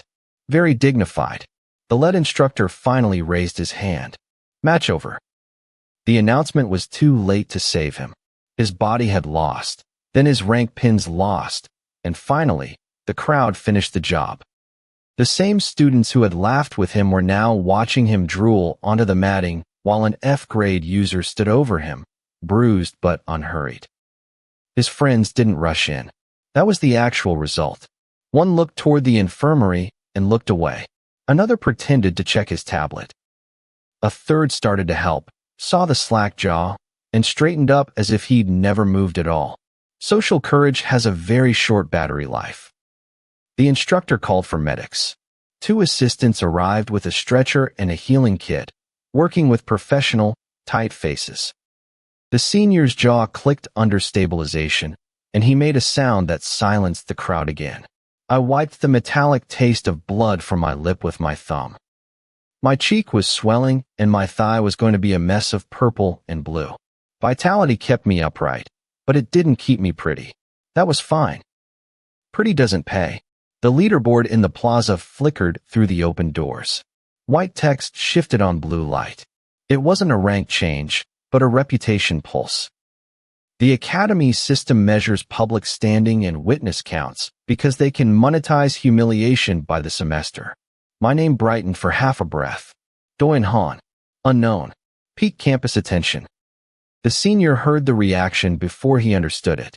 He looked toward the plaza doors, slow, unfocused. He saw the board, saw my name standing where his had expected to erase it, and saw the medics lifting him while nobody important reached for his hand. His face changed. It wasn't pain. Pain had been there for minutes. This was the moment he realized the match hadn't just broken his jaw, it had emptied his whole life in front of everyone. As the medics wheeled him away, I noticed a few more students lingering, their eyes darting between me and the leaderboard. The unknown tag was a vacuum. They wanted to fill it with something, and right now, the only thing available was fear. I stepped off the mat, feeling the new strength humming in my grip. I didn't need a family name to be a problem. I just needed another fight. I walked toward the exit, passing the senior's dropped blazer. It looked smaller on the floor than it had on his shoulders. I didn't pick it up. I just kept walking, wondering if the next correction match would be expensive enough to actually challenge me. A senior was still being hauled out on a stretcher when the academy decided the best way to bond my team was to send us back into the tunnels to find him. I showed up at the East Annex the next morning with a gear list that looked like a joke. No high-end stims, no distress beacons, no luxury survival kits. Just a canteen, a single mana potion, the shattered saber, 2 rolls of gauze, and a bag with plenty of room for cores, assuming the bag didn't have to hold any actual sentiment. The bottom-tier squad arrived late. 3 of them, greasy hair, chewed-down nails, and soles worn thin at the heels. Their badges marked them as support track, which is the Academy's way of saying human flashlights who apologize for the talent's mistakes. I knew them the way you know the people you share a budget with. We'd shared the same stained cafeteria tables, swapped rolls of cheap repair tape, and split smuggled rice rolls behind the lecture hall every time the administration hiked the price of lunch. It wasn't friendship. It was a shared inventory of misery. The assignment was a high-reward zone tucked under the old transit wing, a sealed training pocket the Academy used when they wanted the dregs to feel hopeful without actually spending a cent on them. The official board bragged about salvage potential and utility credits. It conveniently forgot to mention the monster density, since that would have spiked the panic and increased the amount of paperwork the instructors had to file. The lead instructor handed me the route slate and told the squad I was the temporary field lead. He didn't smile. They didn't cheer. One of them asked if my last match meant I was officially cleared for command or if I was just harder to knock unconscious than the average student. Fair point. We entered through a service lift that smelled of industrial dust, metal shavings, and the kind of stale rain that gets trapped in concrete for a decade. The gate at the bottom was that standard, depressing academy blue, patched into a cracked subway platform with fraying safety ropes, chalk arrows, and a warning board that hadn't been updated since tuition went up. Sora wasn't on the roster. Min-hyuk wasn't on the roster. Good. Fewer witnesses, less pride tax to pay. The logistics turned ugly the second we hit the first hallway. The shield carrier had a practice buckler, 2 light rods, and a pack already sagging from the hoard of canned rations he'd packed for himself. The scout had chalk, wire, and a cheap signal charm hidden under his sleeve. The healer had 3 low-grade wrap seals and hands that shook every time the floor clicked under our boots. I made them redistribute the weight before we hit the first marker. Light rods went to the scout. Rations were dumped at the gate cache. Wrap seals stayed in the front pouch, not buried under a mountain of processed meat. They complained until the first trap snapped shut behind us and sheared the cache rope in half. Then they stopped talking. The high-reward zone was a carcass of a station buried in a training pocket. Tiled walls, rusted rails, and ticket machines fused into resin. Every surface had a thin purple film where mana had dried in ugly, iridescent layers. The official path went straight down the platform, so I took us through the maintenance booth instead. Official paths are where instructors put the things they want students to encounter. I preferred the things they'd forgotten. Behind the booth, TrueSight flagged 3 salvage nodes inside a cracked vending machine. Not cores, better. Dense utility metal still carrying a charge. The kind of trash the Academy forgets is expensive because procurement bought it in bulk with other people's money. I had the shield carrier pry the panel while I kept watch. He bent the crowbar twice and nearly took off his own thumb in the process. We got the node out on the 3rd try. The system paid nothing for the effort. Of course it didn't. We pushed deeper. First contact happened under the north stairwell. They weren't void wolves, and they weren't on any clean monster list. 3 transit husks crawled through the resin along the wall, spindly things built from old shell plating and leftover electrical surges. They were trivial class, but fast enough to make the scout let out a pathetic squeak into his sleeve. I didn't waste anything fancy. The first husk lunged low. I kicked a broken tile into its leg joint, pinned it against the stair base, and cut straight down through the shell. Purple pixels scattered over my boots. The healer threw a wrap seal too early, missed me by a full step, and spent 10 seconds sealing a structural support column. Very useful column. The second husk went for the scout. He froze, playing statue. I shoved him by the collar, took a scratch across my blazer sleeve, and drove the shattered saber through the husk's side plate. The third tried to climb over the ticket rail. The shield carrier finally earned his oxygen and slammed it flat with the buckler. I finished it before it could regain momentum. The squad stared at the drops, 2 core chips, 1 charged transit plate, and 1 cracked mana lens. It wasn't a fortune, but it was better than cafeteria wages by an insulting margin. The scout swallowed hard and asked if the system always paid this much when I was around. I told him to pick up the lens before I started charging him storage fees. That got a laugh. Thin, nervous, and practical. The kind of laugh people use when money appears on the floor and everyone remembers they have debts. We cleared 2 more chambers. I marked the routes with the slate, had them chalk return arrows at knee height, and kept the pace ugly but stable. No sprinting, no heroic leaps. Every turn was counted. Every salvage item was weighed. When the satchel reached the point where the strap started biting into my shoulder, we started leaving low-value scrap behind. The squad noticed. That mattered more than any speech. They watched me abandon sellable metal because it would slow the exit. They watched me drink water before thirst became a problem. They watched me check the cracked watch on my left wrist every few minutes and call brakes before anyone actually collapsed. By the third platform, they were following orders before I finished giving them. It's annoying how fast competence can be mistaken for trust. The reward chamber sat behind a ticket gate welded shut by resin. True Sight found the weak point. The hinge pin had rusted through under the mana film, so I drove the saber tip in, twisted, and had the shield carrier hit the rail on my count. The gate dropped with a flat metal bang that echoed through the entire station. Everything woke up. Husks peeled from the ceiling. 5, then 6, then more movement in the dark above the old track. The healer made a small noise and reached for the wrong pouch again. I grabbed his wrist, moved his hand to the wrap seals, and pushed him behind the ticket machine. The fight was a mess. The scout's wire caught one husk by the ankle and dragged it into another. The shield carrier took a claw across the forearm and screamed until he realized the arm was still attached. I cut joints, not bodies. Cheap targets, fast work. The shattered saber's cracked edge caught in the shell twice, and both times I had to kick the corpse off before another husk climbed over it. Then a larger one dropped onto the platform roof of an abandoned train car. Its plating was thicker, and its head twitched in uneven, erratic cycles.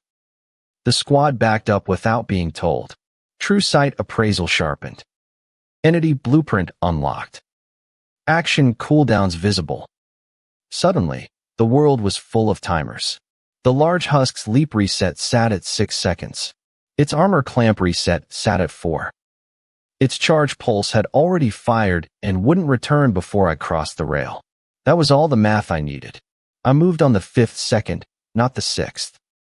The husk jumped early and landed short. Its clamp failed open. I stepped inside its guard, drove the saber under the throat plate, and lifted until the body folded backward over the rail. The shield carrier hit it from the side because panic had finally become timing. The shell split. Purple pixels burst across the track. This time, the system paid properly. Level, 18 to 20. Strength, 17 to 19, plus 2. Vitality, 17 to 19, plus 2. Perception, 17 to 19, plus 2. Reward, 56 credits. Credits, 416. Core fragments gained via True Sight appraisal, 2. Core fragments, 14. Great. Now everyone knew exactly how much I was worth robbing. The squad saw the panel. All of it. The healer stopped wrapping the shield carrier's arm. The scout's eyes locked onto my core fragment count. The shield carrier looked at the drops, then at me, then at the route slate in my hand. 3 hungry calculations, all of them bad at hiding themselves. Meanwhile, a signal charm under the scout's sleeve pulsed once. I looked at him. He looked away too late. Entity Blueprint put a clean timer over his wrist. Message cooldown. 9 seconds remaining. There it was. The rival guild offer must have come before the assignment. They hadn't stumbled into betrayal. They'd packed it right beside the chalk and wire. My location, my route, my reward panel, and the convenient fact that Sora and Min Hyuk were absent. All sold in one neat bundle by people who had smiled when I split rice rolls with them. The healer finished the wrap seal with stiff fingers and refused to meet my eyes. The shield carrier stepped back half a pace, pretending to check the exit. The scout raised his sleeve to send the second ping. The station went quiet around me, and I stood alone on the platform while my friends finished selling me out. The scout never sent the second ping because the city center sirens ate the whole assignment. 1 second, I was standing in a broken station with 3 support track cadets pretending their sleeves were not full of betrayal, and the next the academy gate alarms dragged every active cadet toward the surface. S-rank breach. Real city. No practice walls. No instructor padding. Great. The emergency lift spat us into the plaza with dust in our hair and salvage still clanking in my satchel. The sky over Neo Soul Hunter sector had split open above the commercial district, and every billboard in sight had switched from lunch ads to evacuation arrows. People ran with shopping bags, office tablets, half-paid food trays. A man in a suit tried to carry a printer out of a lobby while a monster shadow crushed the building behind him. Priorities. The academy deployed anyone with a pulse and a license tag. Min Hyuk found me near the transport line, platinum hair messy for once, gold pins crooked, electric blue eyes narrowed at the breech feed. Sora was beside him with her auburn hair tied back and both hands shaking around a support wand she had clearly not been issued. Captain Park stood farther ahead with the emergency crews, massive shoulders blocking half the street, silver buzzcut bright under the red warning lights. Nobody asked why I was coming. That was progress too. The city center breach was not one monster. It was a main body dragging smaller failures behind it, all purple shell and black glass growths, too large for the street grid and too fast for something that size. Calling it anything worse would make investors move money before evacuation buses finished loading. The elite vanguard arrived before the second barricade fell. They looked expensive. Polished armor, clean boots, fresh capes no sane person would wear near claws. Their commander had a waxed mustache, damp collar, narrow hands. He took one look at my charcoal gray blazer, my cracked watch, and my F-rank file still lagging in the public system, then told the staff to keep academy debris behind the medics. Min Hyuk stepped forward. I caught his sleeve. The commander kept talking, mostly about chain of command and certified clearance, while the monster slammed a bus into a glass office tower. The tower did not care about certification. It came down in sheets, and the commander had to hop backward over his own cape to avoid a rolling tire. One boot slid in suppressant foam. He windmilled, grabbed a barricade, and still landed sitting in the white spray with his mustache intact and his dignity filed missing. The nearest medic pretended not to laugh and failed. Useful morale event. The vanguard charged anyway. They hit hard. I will give them that. S-rank hunters did not need speeches to make concrete break. Blades flashed. Shields locked. Mana blasts punched holes through the smaller shells and turned 3 lanes of asphalt into hot rubble. The problem was timing. The main body kept baiting their strikes, shedding damaged plating, then snapping back during their recovery windows. Every expensive skill landed half a beat late. Entity blueprint overlaid the monster in pieces. Shoulder slam reset. Tail sweep reset. Jaw clamp reset. Core pulse charging under the throat plating. The kill point was not on the head, not the chest, not the obvious crystal ridge every elite kept trying to break, because shiny targets make idiots feel productive. It was under the left throat seam, exposed only after the jaw clamp missed and before the shoulder plates reset. Small window. Ugly angle. Bad street. I told the field marshal to route the vanguard left, pin the smaller mobs against the bank steps, and stop wasting burst skills on the chest. He asked who authorized me. Captain Park answered by shoving a broken parking meter into a crawling shell and telling him my advice had better survival value than his paperwork. That ended the meeting. I moved to the command barricade and started calling resets. Not beautifully, not heroically. Mostly while choking on concrete dust and stepping around spilled noodles from a crushed delivery cart. I sent shielders in when the tail sweep was down. I pulled them back before the shoulder slam. I had Min Hyuk bait the jaw clamp because his pride was large enough to register as targetable mass. He did not appreciate the phrasing, but he did it. The first pass failed. The vanguard blade hit too high and skidded off black plating. The monster answered with a pulse that flattened storefront shutters and threw two elites through a pharmacy wall. Medicine boxes burst everywhere. Someone's healing potion rolled to my boot, cracked, and leaked across the asphalt at a price I did not want to calculate. Sora stabilized one of the fallen elites before his mana circuit tore itself sideways. Her control held. Barely. She looked at me once, face pale, then went back to work because panic could wait until after tree-off. The commander staggered up from the foam with one side of his armor white and sticky. He demanded a direct assault. I ignored him and watched the cooldowns. Second pass. Min Hyuk cut across the main body's front, gold pins flashing under ash, and dragged the jaw clamp early. It snapped shut on empty air and tore a chunk out of the street instead. The shoulder plates began to shift. The throat seam opened. I pointed with the shattered saber and shouted the mark to the vanguard. 3 elites moved. Only 2 made it. The third ate a tail backswing and folded through a noodle shop sign hard enough to turn the menu board into confetti. Comic timing did not make it less expensive. It just made the noodles land on his helmet while the rest of us kept fighting. The first elite drove a spear into the seam. The second poured mana through it. The monster screamed, and the smaller shells attached to its back started dissolving into purple pixels. Good damage. Not enough. The core pulse kept charging. True Sight sharpened the throat seam again. Not a new weakness. A deeper one. The seam had widened, but the actual kill point sat behind a layer of moving cartilage and black glass that opened only when the monster inhaled before firing. Of course it breathed before shooting. Even monsters had bad habits. I called for a forced inhale. The vanguard stared at me. Captain Park understood first. He grabbed a ruptured fuel line hose, jammed it toward the monster's front, and had the crew's flood suppressant into the street. Min Hyuk sparked the vapor cloud with a clean mana burst. Not enough to explode.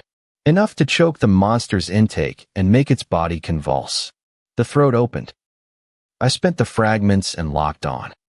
The shattered saber left my hand because the angle was wrong for running and perfect for throwing, which I hated on principle because weapons cost money.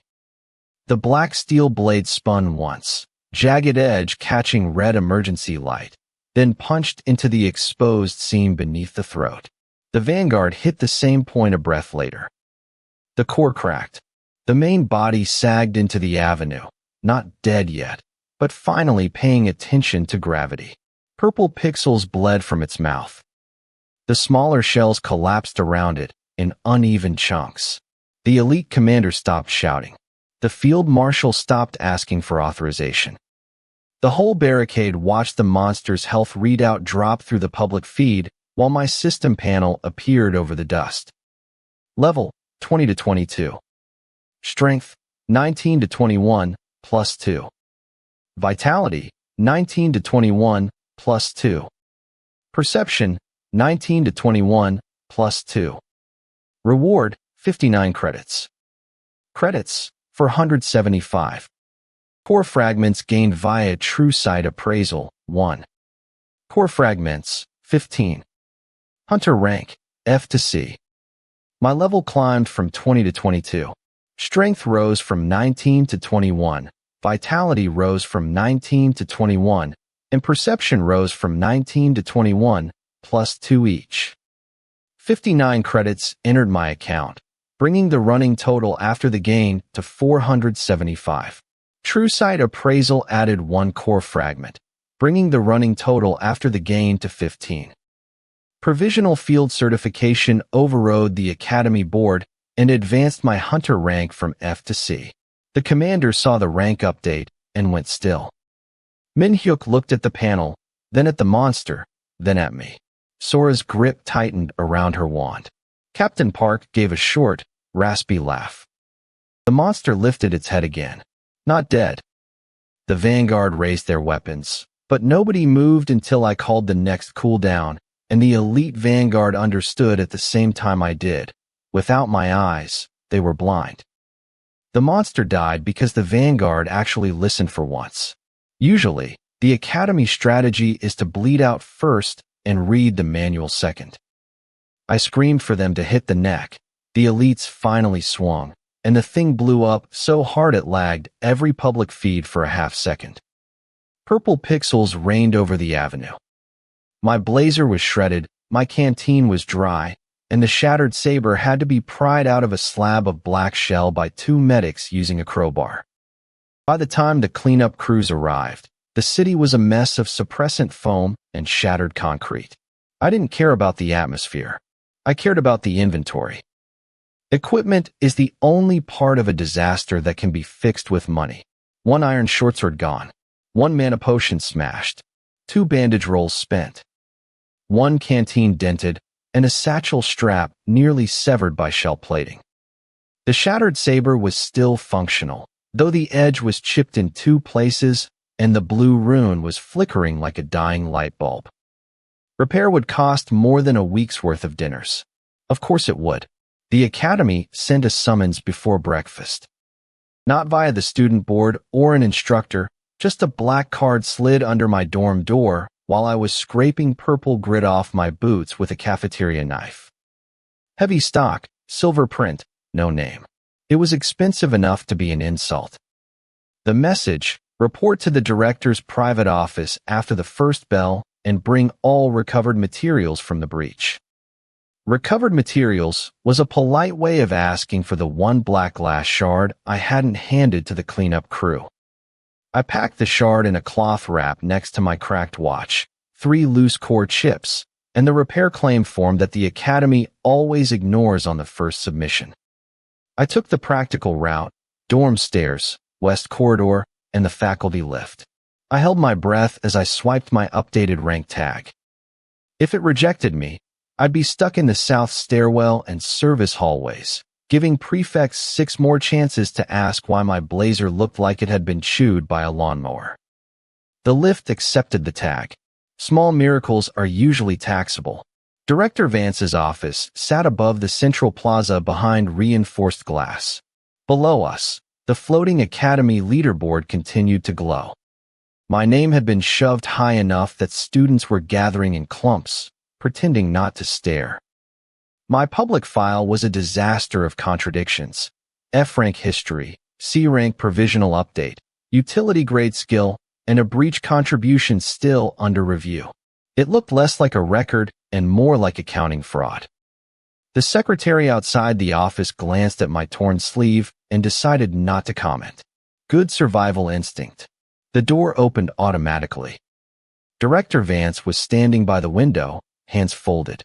60 years old, gaunt, with slick-back white hair and pale blue eyes.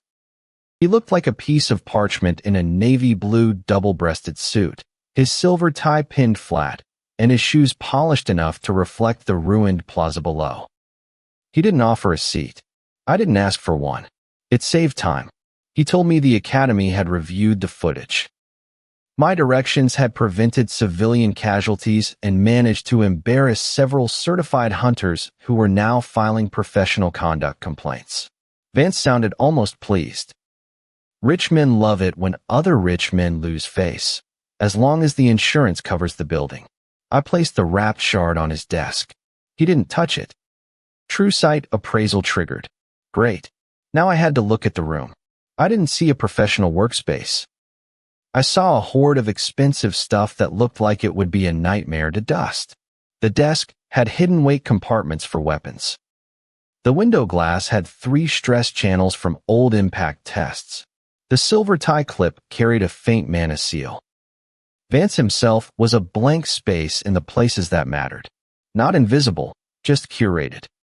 His public rank was too high for me to read, so the interface gave me polished surfaces and nothing behind them.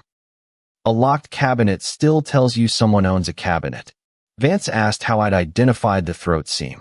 I gave him the official answer, pattern recognition and field observation. He smiled without using his eyes and asked how a cadet with an F-grade utility skill had outperformed an elite Vanguard's tactical staff. I gave him the second official answer. The Vanguard had been too busy being hit by a building. Fair. He let the silence hang. I didn't fill it. Silence is free, and I wasn't donating any extra testimony.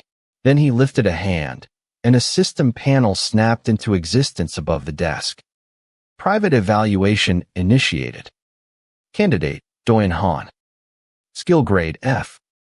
Observed anomaly, pending. Pending. Not denied, not confirmed. Pending is where administrators put knives before they call them tools. Vance finally touched the shard. The moment his finger brushed the glass, the shard pulsed, and my true sight panel sharpened around the core chips in my satchel. The fragments vibrated in uneven beats, humming with leftover breach charge. A new prompt appeared, core synthesis available. Core synthesis allowed multiple compatible fragments to be compressed into a single stabilized output. That was the entirety of the system's help before Vance leaned back and watched my face.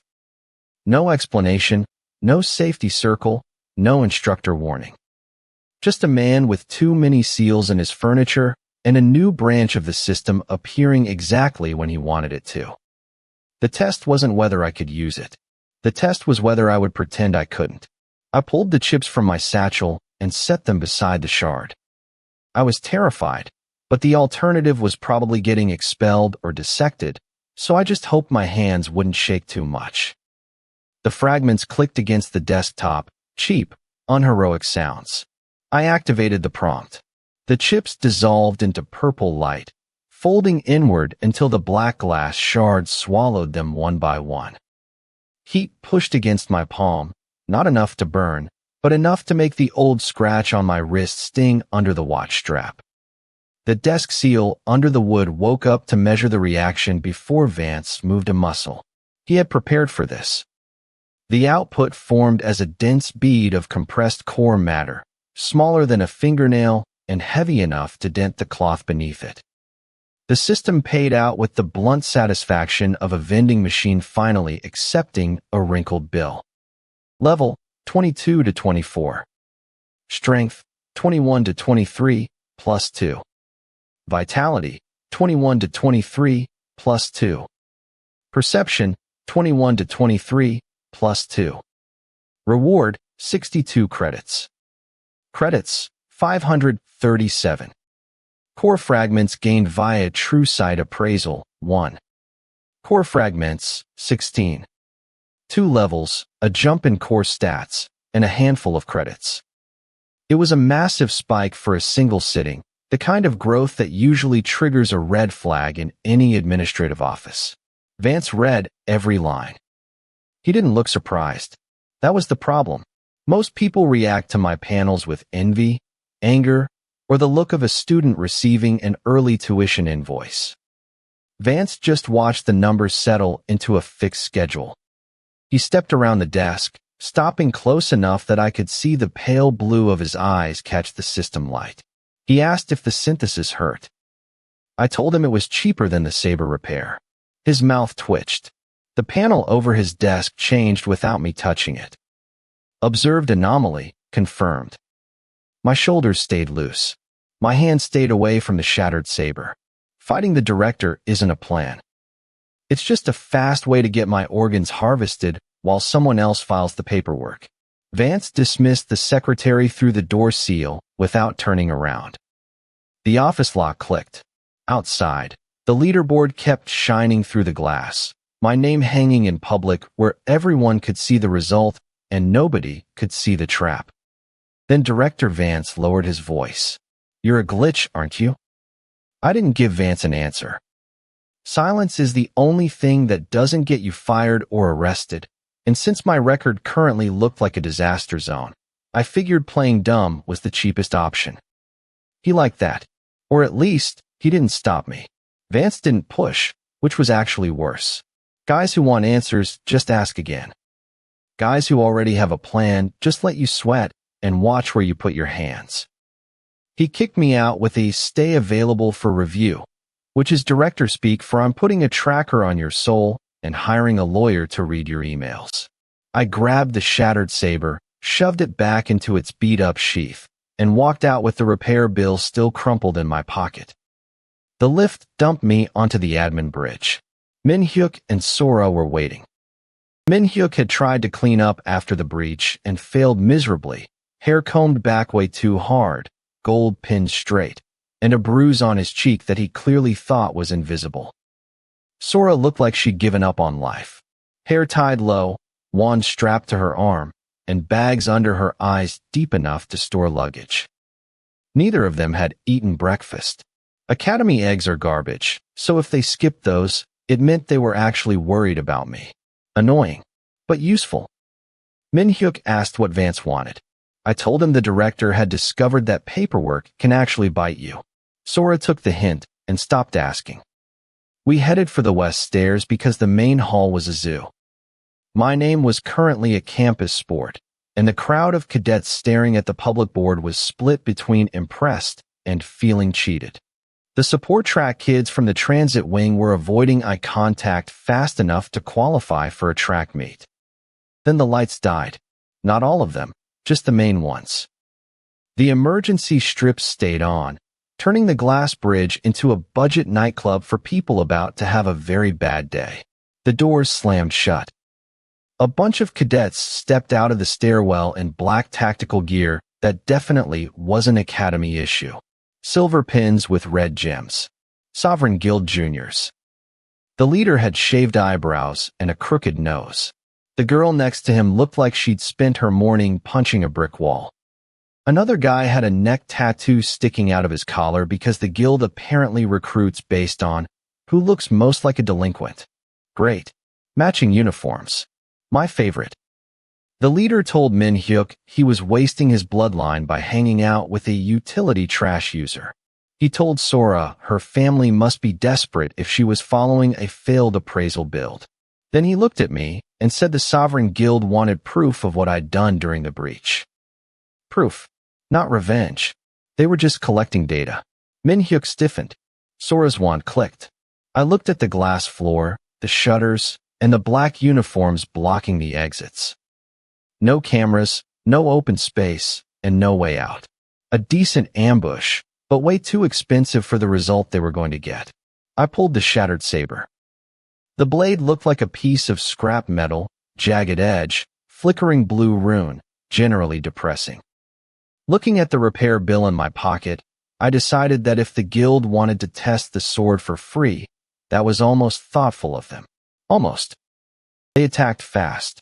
Not elite, fast, but junior, fast, which means they had way too much confidence and zero concern for who was paying for the broken glass.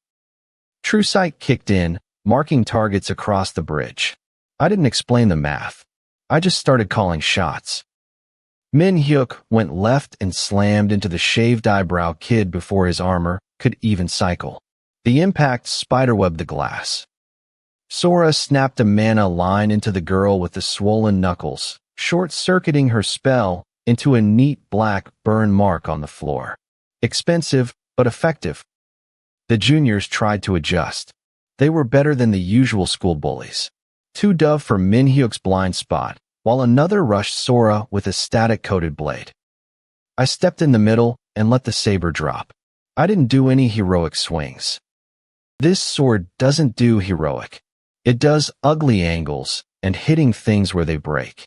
I sliced through a wrist guard where the strap was loose, flipped the grip, and drove the cracked edge right into a knee brace. The kid hit the floor face first and slid until his silver pin scraped the glass. That's another one for the repair bill. Sora steadied herself and followed my next call. She didn't blast him. She just clipped his mana channel at the elbow, making his reinforcement stutter. Min-hyuk took the opening and punched the guy into the sealed door. The door didn't budge. The junior, however, did. The bridge became a chaotic mess of shouting, sliding shoes, and ripping fabric. Min-hyuk provided the muscle, Sora provided the glitches, and I handled the stuff they couldn't see: a snapping strap, a sliding heel, a blowing circuit. I fed them marks and kept the saber working the gaps. The Sovereign Juniors tried to isolate me. Bold move. Bad timing. 3 of them rushed at once. The nearest one swung a baton at my head. I ducked, caught his sleeve with the guard, and yanked him right into Min-hyuk's path. Min-hyuk didn't even slow down, just plowed through him like a human wrecking ball.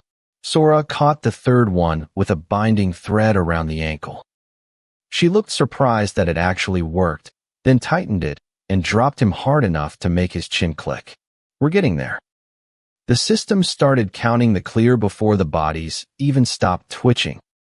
Usually, this is a manual process, but the mass clear trigger kicked in because the hostile signatures dropped below the threshold. Basically, I just got accidentally promoted by a computer.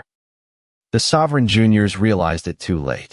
Their secret ambush had just become a certified combat event with a public upload pending. The crooked-nosed kid tried to crawl toward a jammer disc, but I kicked it away and ripped the pouch off his belt. A bunch of low-grade core chips spilled out, the kind of stuff black market dealers sell while laughing at the buyer. Sora looked at the chips. Min-hyuk looked at the kids. I looked at the exits. The last guy on the bridge raised his hands. Min-hyuk wanted to keep punching him, but I told him to stop. Not because I'm nice, but because a terrified witness is way more useful than a coma patient. The lights flickered back on. Cameras rebooted. The public board outside refreshed in a blinding flash of blue and white. Level 24 to 26. Strength 23 to 25 plus 2. Vitality 23 to 25 plus 2. Perception 23 to 25 plus 2. Reward 65 credits. Total 602. Core fragments gained 2. Total 18. Hunter rank F to B. Shattered saber mastery confirmed. I jumped 2 levels, bumped my stats, pocketed some credits, and, most importantly, the system officially bumped my rank from F to B. The bridge went silent. Below us, the plaza erupted. Students started screaming. Staff terminals were lighting up like Christmas trees. Somewhere in the finance office, some bean counter probably realized my payout category just changed and decided they hated me on principle. Perfect. Min-hyuk stared at the rank B line with his mouth open. Sora's hand was shaking, but her mana was steady. The Sovereign Juniors looked at the board, then at their uniforms, and finally realized that losing an illegal fight on a public record is a great way to kill a career. The doors unlocked. Then the stairwells opened. Another wave of black uniforms stepped out, silver pins shining. Fresh faces, fresh weapons. The Sovereign Guild didn't just send a squad. They sent layers. The clear bonus only applied to the first group. Min-hyuk cursed. Sora lifted her wand. I tightened my grip on the saber, felt the rune hum, and looked at that beautiful rank B line still burning on the screen. They surrounded us, and I actually smiled. The second Sovereign layer didn't get the fight they wanted. The cameras were live, the bridge was recording, and I was standing in the middle of a pile of unconscious bodies that looked like a very expensive mistake. I kept the shattered saber low. Min-hyuk tried to remember how to breathe through his nose, and Sora was gripping her wand like she wanted to snap it in half. The lead instructor arrived from the plaza side with security in tow. Perfect timing. Late enough to miss the blood, early enough to write the report. The Sovereign Juniors tried to argue jurisdiction. The instructor looked at the cracked glass, the bodies, the rebooted feed, and the public rank B line still hanging over the plaza. He told them to stand down. Most did. The stubborn ones got stun rods. Very educational. By afternoon, I was on a bench outside the association processing office with my final academy transcripts in a sealed folder. My gear was a joke.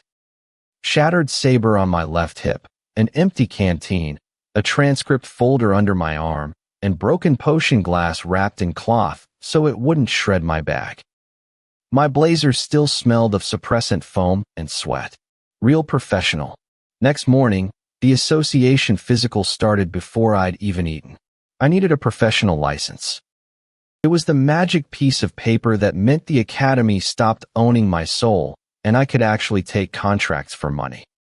Basically, it was the line between student and worker. Student meant the academy could underpay me and call it training. Worker meant guilds could underpay me and call it opportunity. The examiner smelled like a coffee spill and looked like she'd been awake since the previous decade. She checked my transcript, checked my rank B update, then checked the bridge footage again. Apparently, a utility-grade cadet jumping categories makes adults suspicious. Fair. She ran the physical without ceremony. Grip test, endurance mat, reflex panel, mana stability scan. The machines hummed and clicked while I stood there in socks on cold tile, trying not to bleed through the bandage on my ribs. Min-hyuk waited outside and pretended he wasn't worried. Sora actually was worried, so she didn't waste energy pretending. The grip bar cracked at the handle seam. The examiner stared at it. I told her the repair claim could join mine. She didn't laugh, but she wrote something down.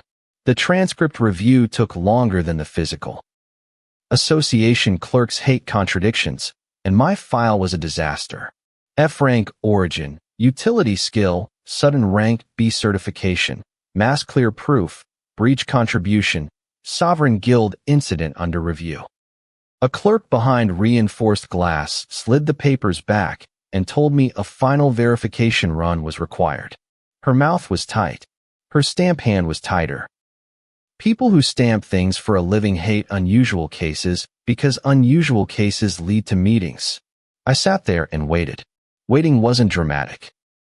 It was just bad chairs, stale air, and watching the vending machine eat a student's credit chip without giving him his noodles. The association lobby had old posters about civic duty, clean floors, and security guards who looked at hunter weapons the way landlords look at unpaid rent. Then the verification panel updated. Final academy, transcript submitted. Association physical, passed. Professional license, rank B, approved. The clerk's expression shifted by 0.5 millimeter. For her, that was a standing ovation. A second panel opened. Level, 26 to 28. Strength, 25 to 27, plus 2. Vitality, 25 to 27, plus 2. Perception, 25 to 27, plus 2. Reward, 68 credits. Credits, 670. Core fragments gained via True Sight Appraisal, 1. Core fragments, 19. Status, Licensed Hunter. I jumped 2 levels and got a flat boost to my physicals. 68 credits hit the account, and True Sight Appraisal snagged another fragment. That reward hit harder than the bridge payout. Not because of the money.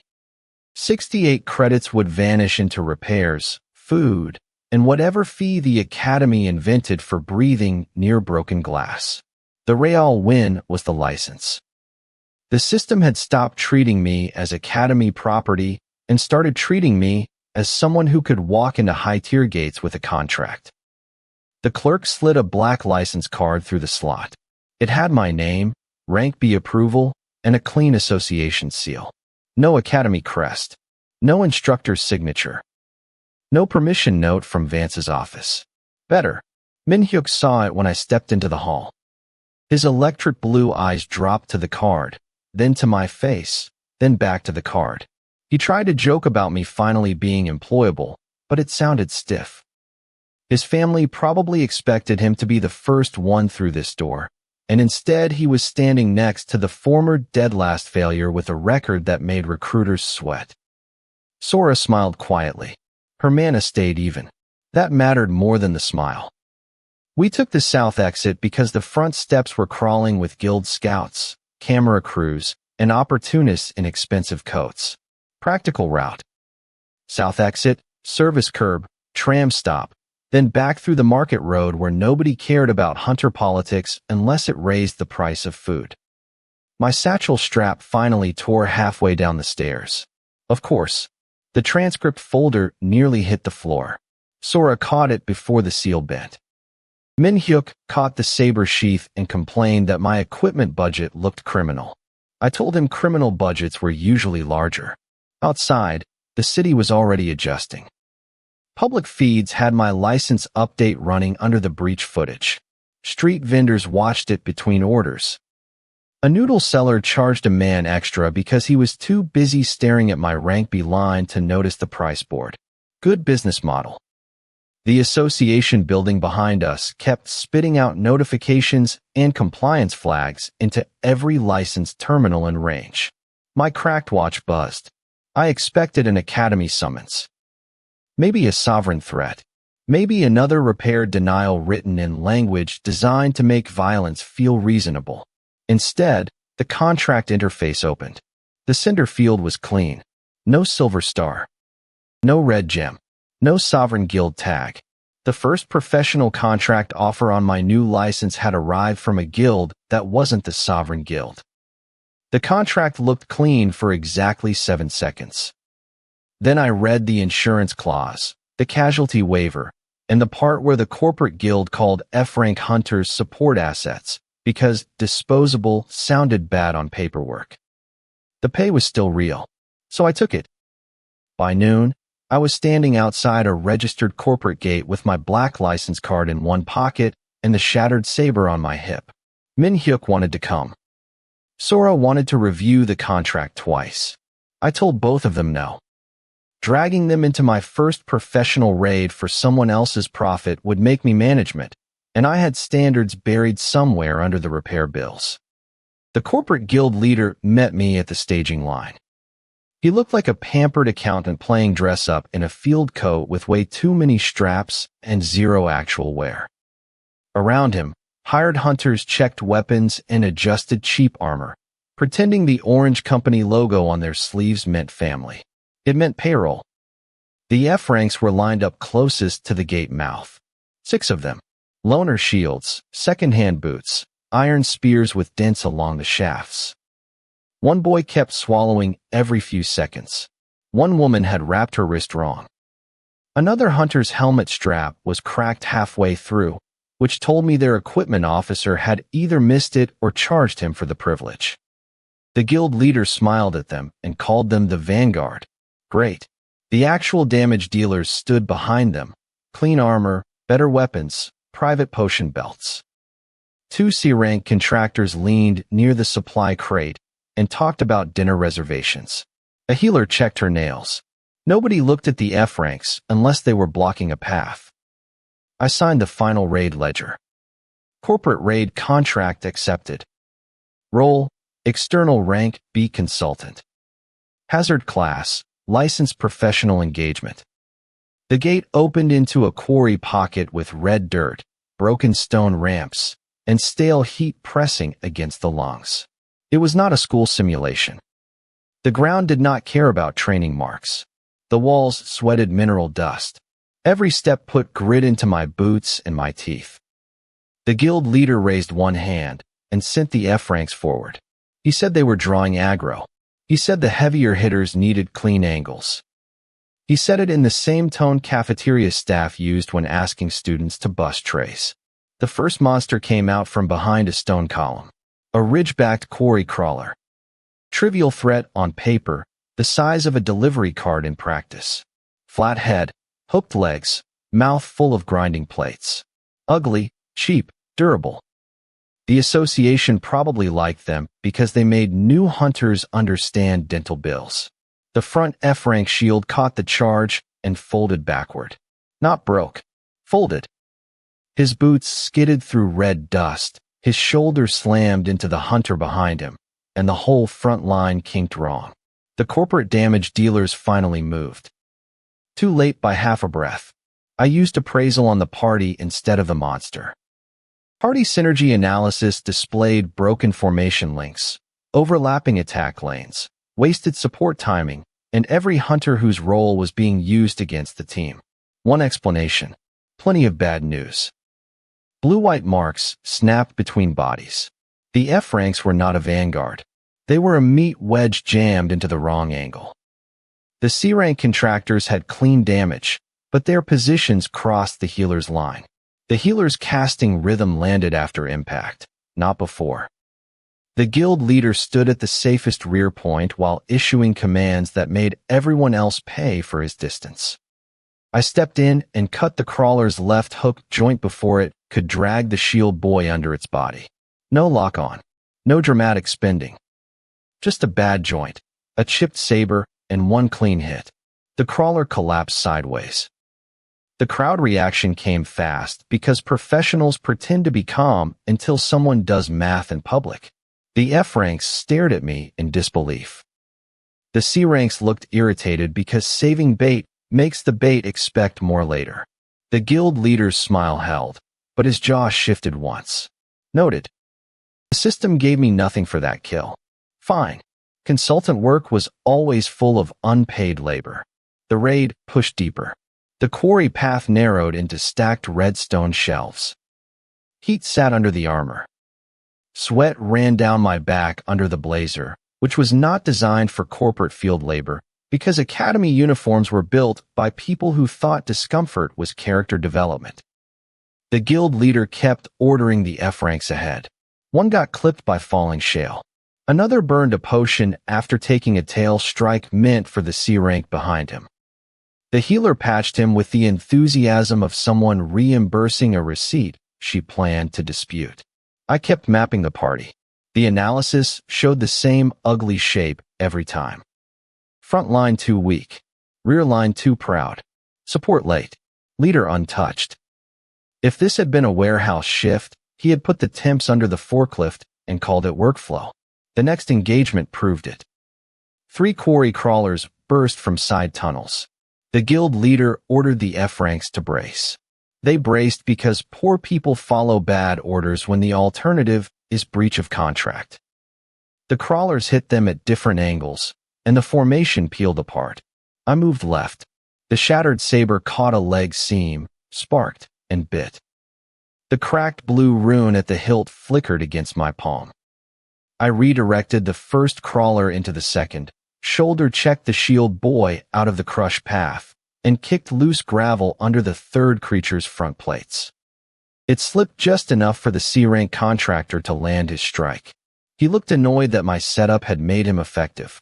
Some people hated interest-free loans. The F-ranks started watching me instead of the guild leader.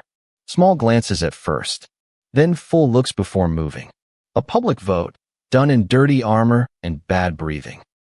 The corporate hunters noticed. The guild leader noticed harder. At the first rest point, he pulled me aside beside a supply crate stacked with potion tins. He told me my role was consultation, not command interference. I told him his consultation was terrible. He blinked once. Soft hands tightened around his command tablet. He tried to remind me that his guild owned the contract. I reminded him my license was association issued and the raid feed was recording performance metrics. That ended the lecture, because companies love authority until another authority brings forms. The F-rank woman with the bad wrist stood close enough to hear. Her mouth twitched. Not a smile exactly. More of a person finding one coin in an old coat. Forget the fairy tales about noble bonds and blood oaths. My actual stakes were Sora's spare stabilizing wrap around my ribs, Minhyuk's extra potion in my satchel, and 6 F ranks realizing I might get them through the day without them being used as company furniture. That counted. The deeper chamber opened into a circular pit surrounded by broken ledges. The guild leader's eyes lit up when his scanner confirmed the target pack inside. More monsters meant more payout. More payout meant he could explain the casualties with graphs. The crawlers waited below, half buried in red dirt. Too still. My appraisal rolled across the chamber and caught the team again. Broken links. Bad angles. Support delay. Then a new layer snapped over the guild leader's command pattern. He was about to repeat the same bait order. The F ranks moved because he pointed. I grabbed the shield boy's collar before he crossed the slope. The guild leader barked at me to release his vanguard. The C ranks shifted behind him, hands on weapons, more offended by delayed profit than injured workers. Then the system paid out for the accumulated raid contribution. Level 28 to 30. Strength 27 to 29 plus 2. Vitality 27 to 29 plus 2. Perception 27 to 29 plus 2. Reward 71 credits. Credits 741. Core fragments gained via True Sight appraisal 1. Core fragments 20. Nice. A double level up and enough credits to actually pay for a decent meal. The chamber went quiet for the wrong reason. The buried crawlers were not waiting. They were positioned. Their bodies formed a crescent under the dirt, angled toward the slope where the F ranks would have been trapped first, then the C ranks, then the healer, then everyone pretending this was a normal raid. I looked at the guild leader's formation marks, the delayed healer line, the crossed attack lanes, and the safe rear position that was only safe until the side tunnels opened. The guild leader's whole strategy had one critical fault, and the ambush was already closing around it.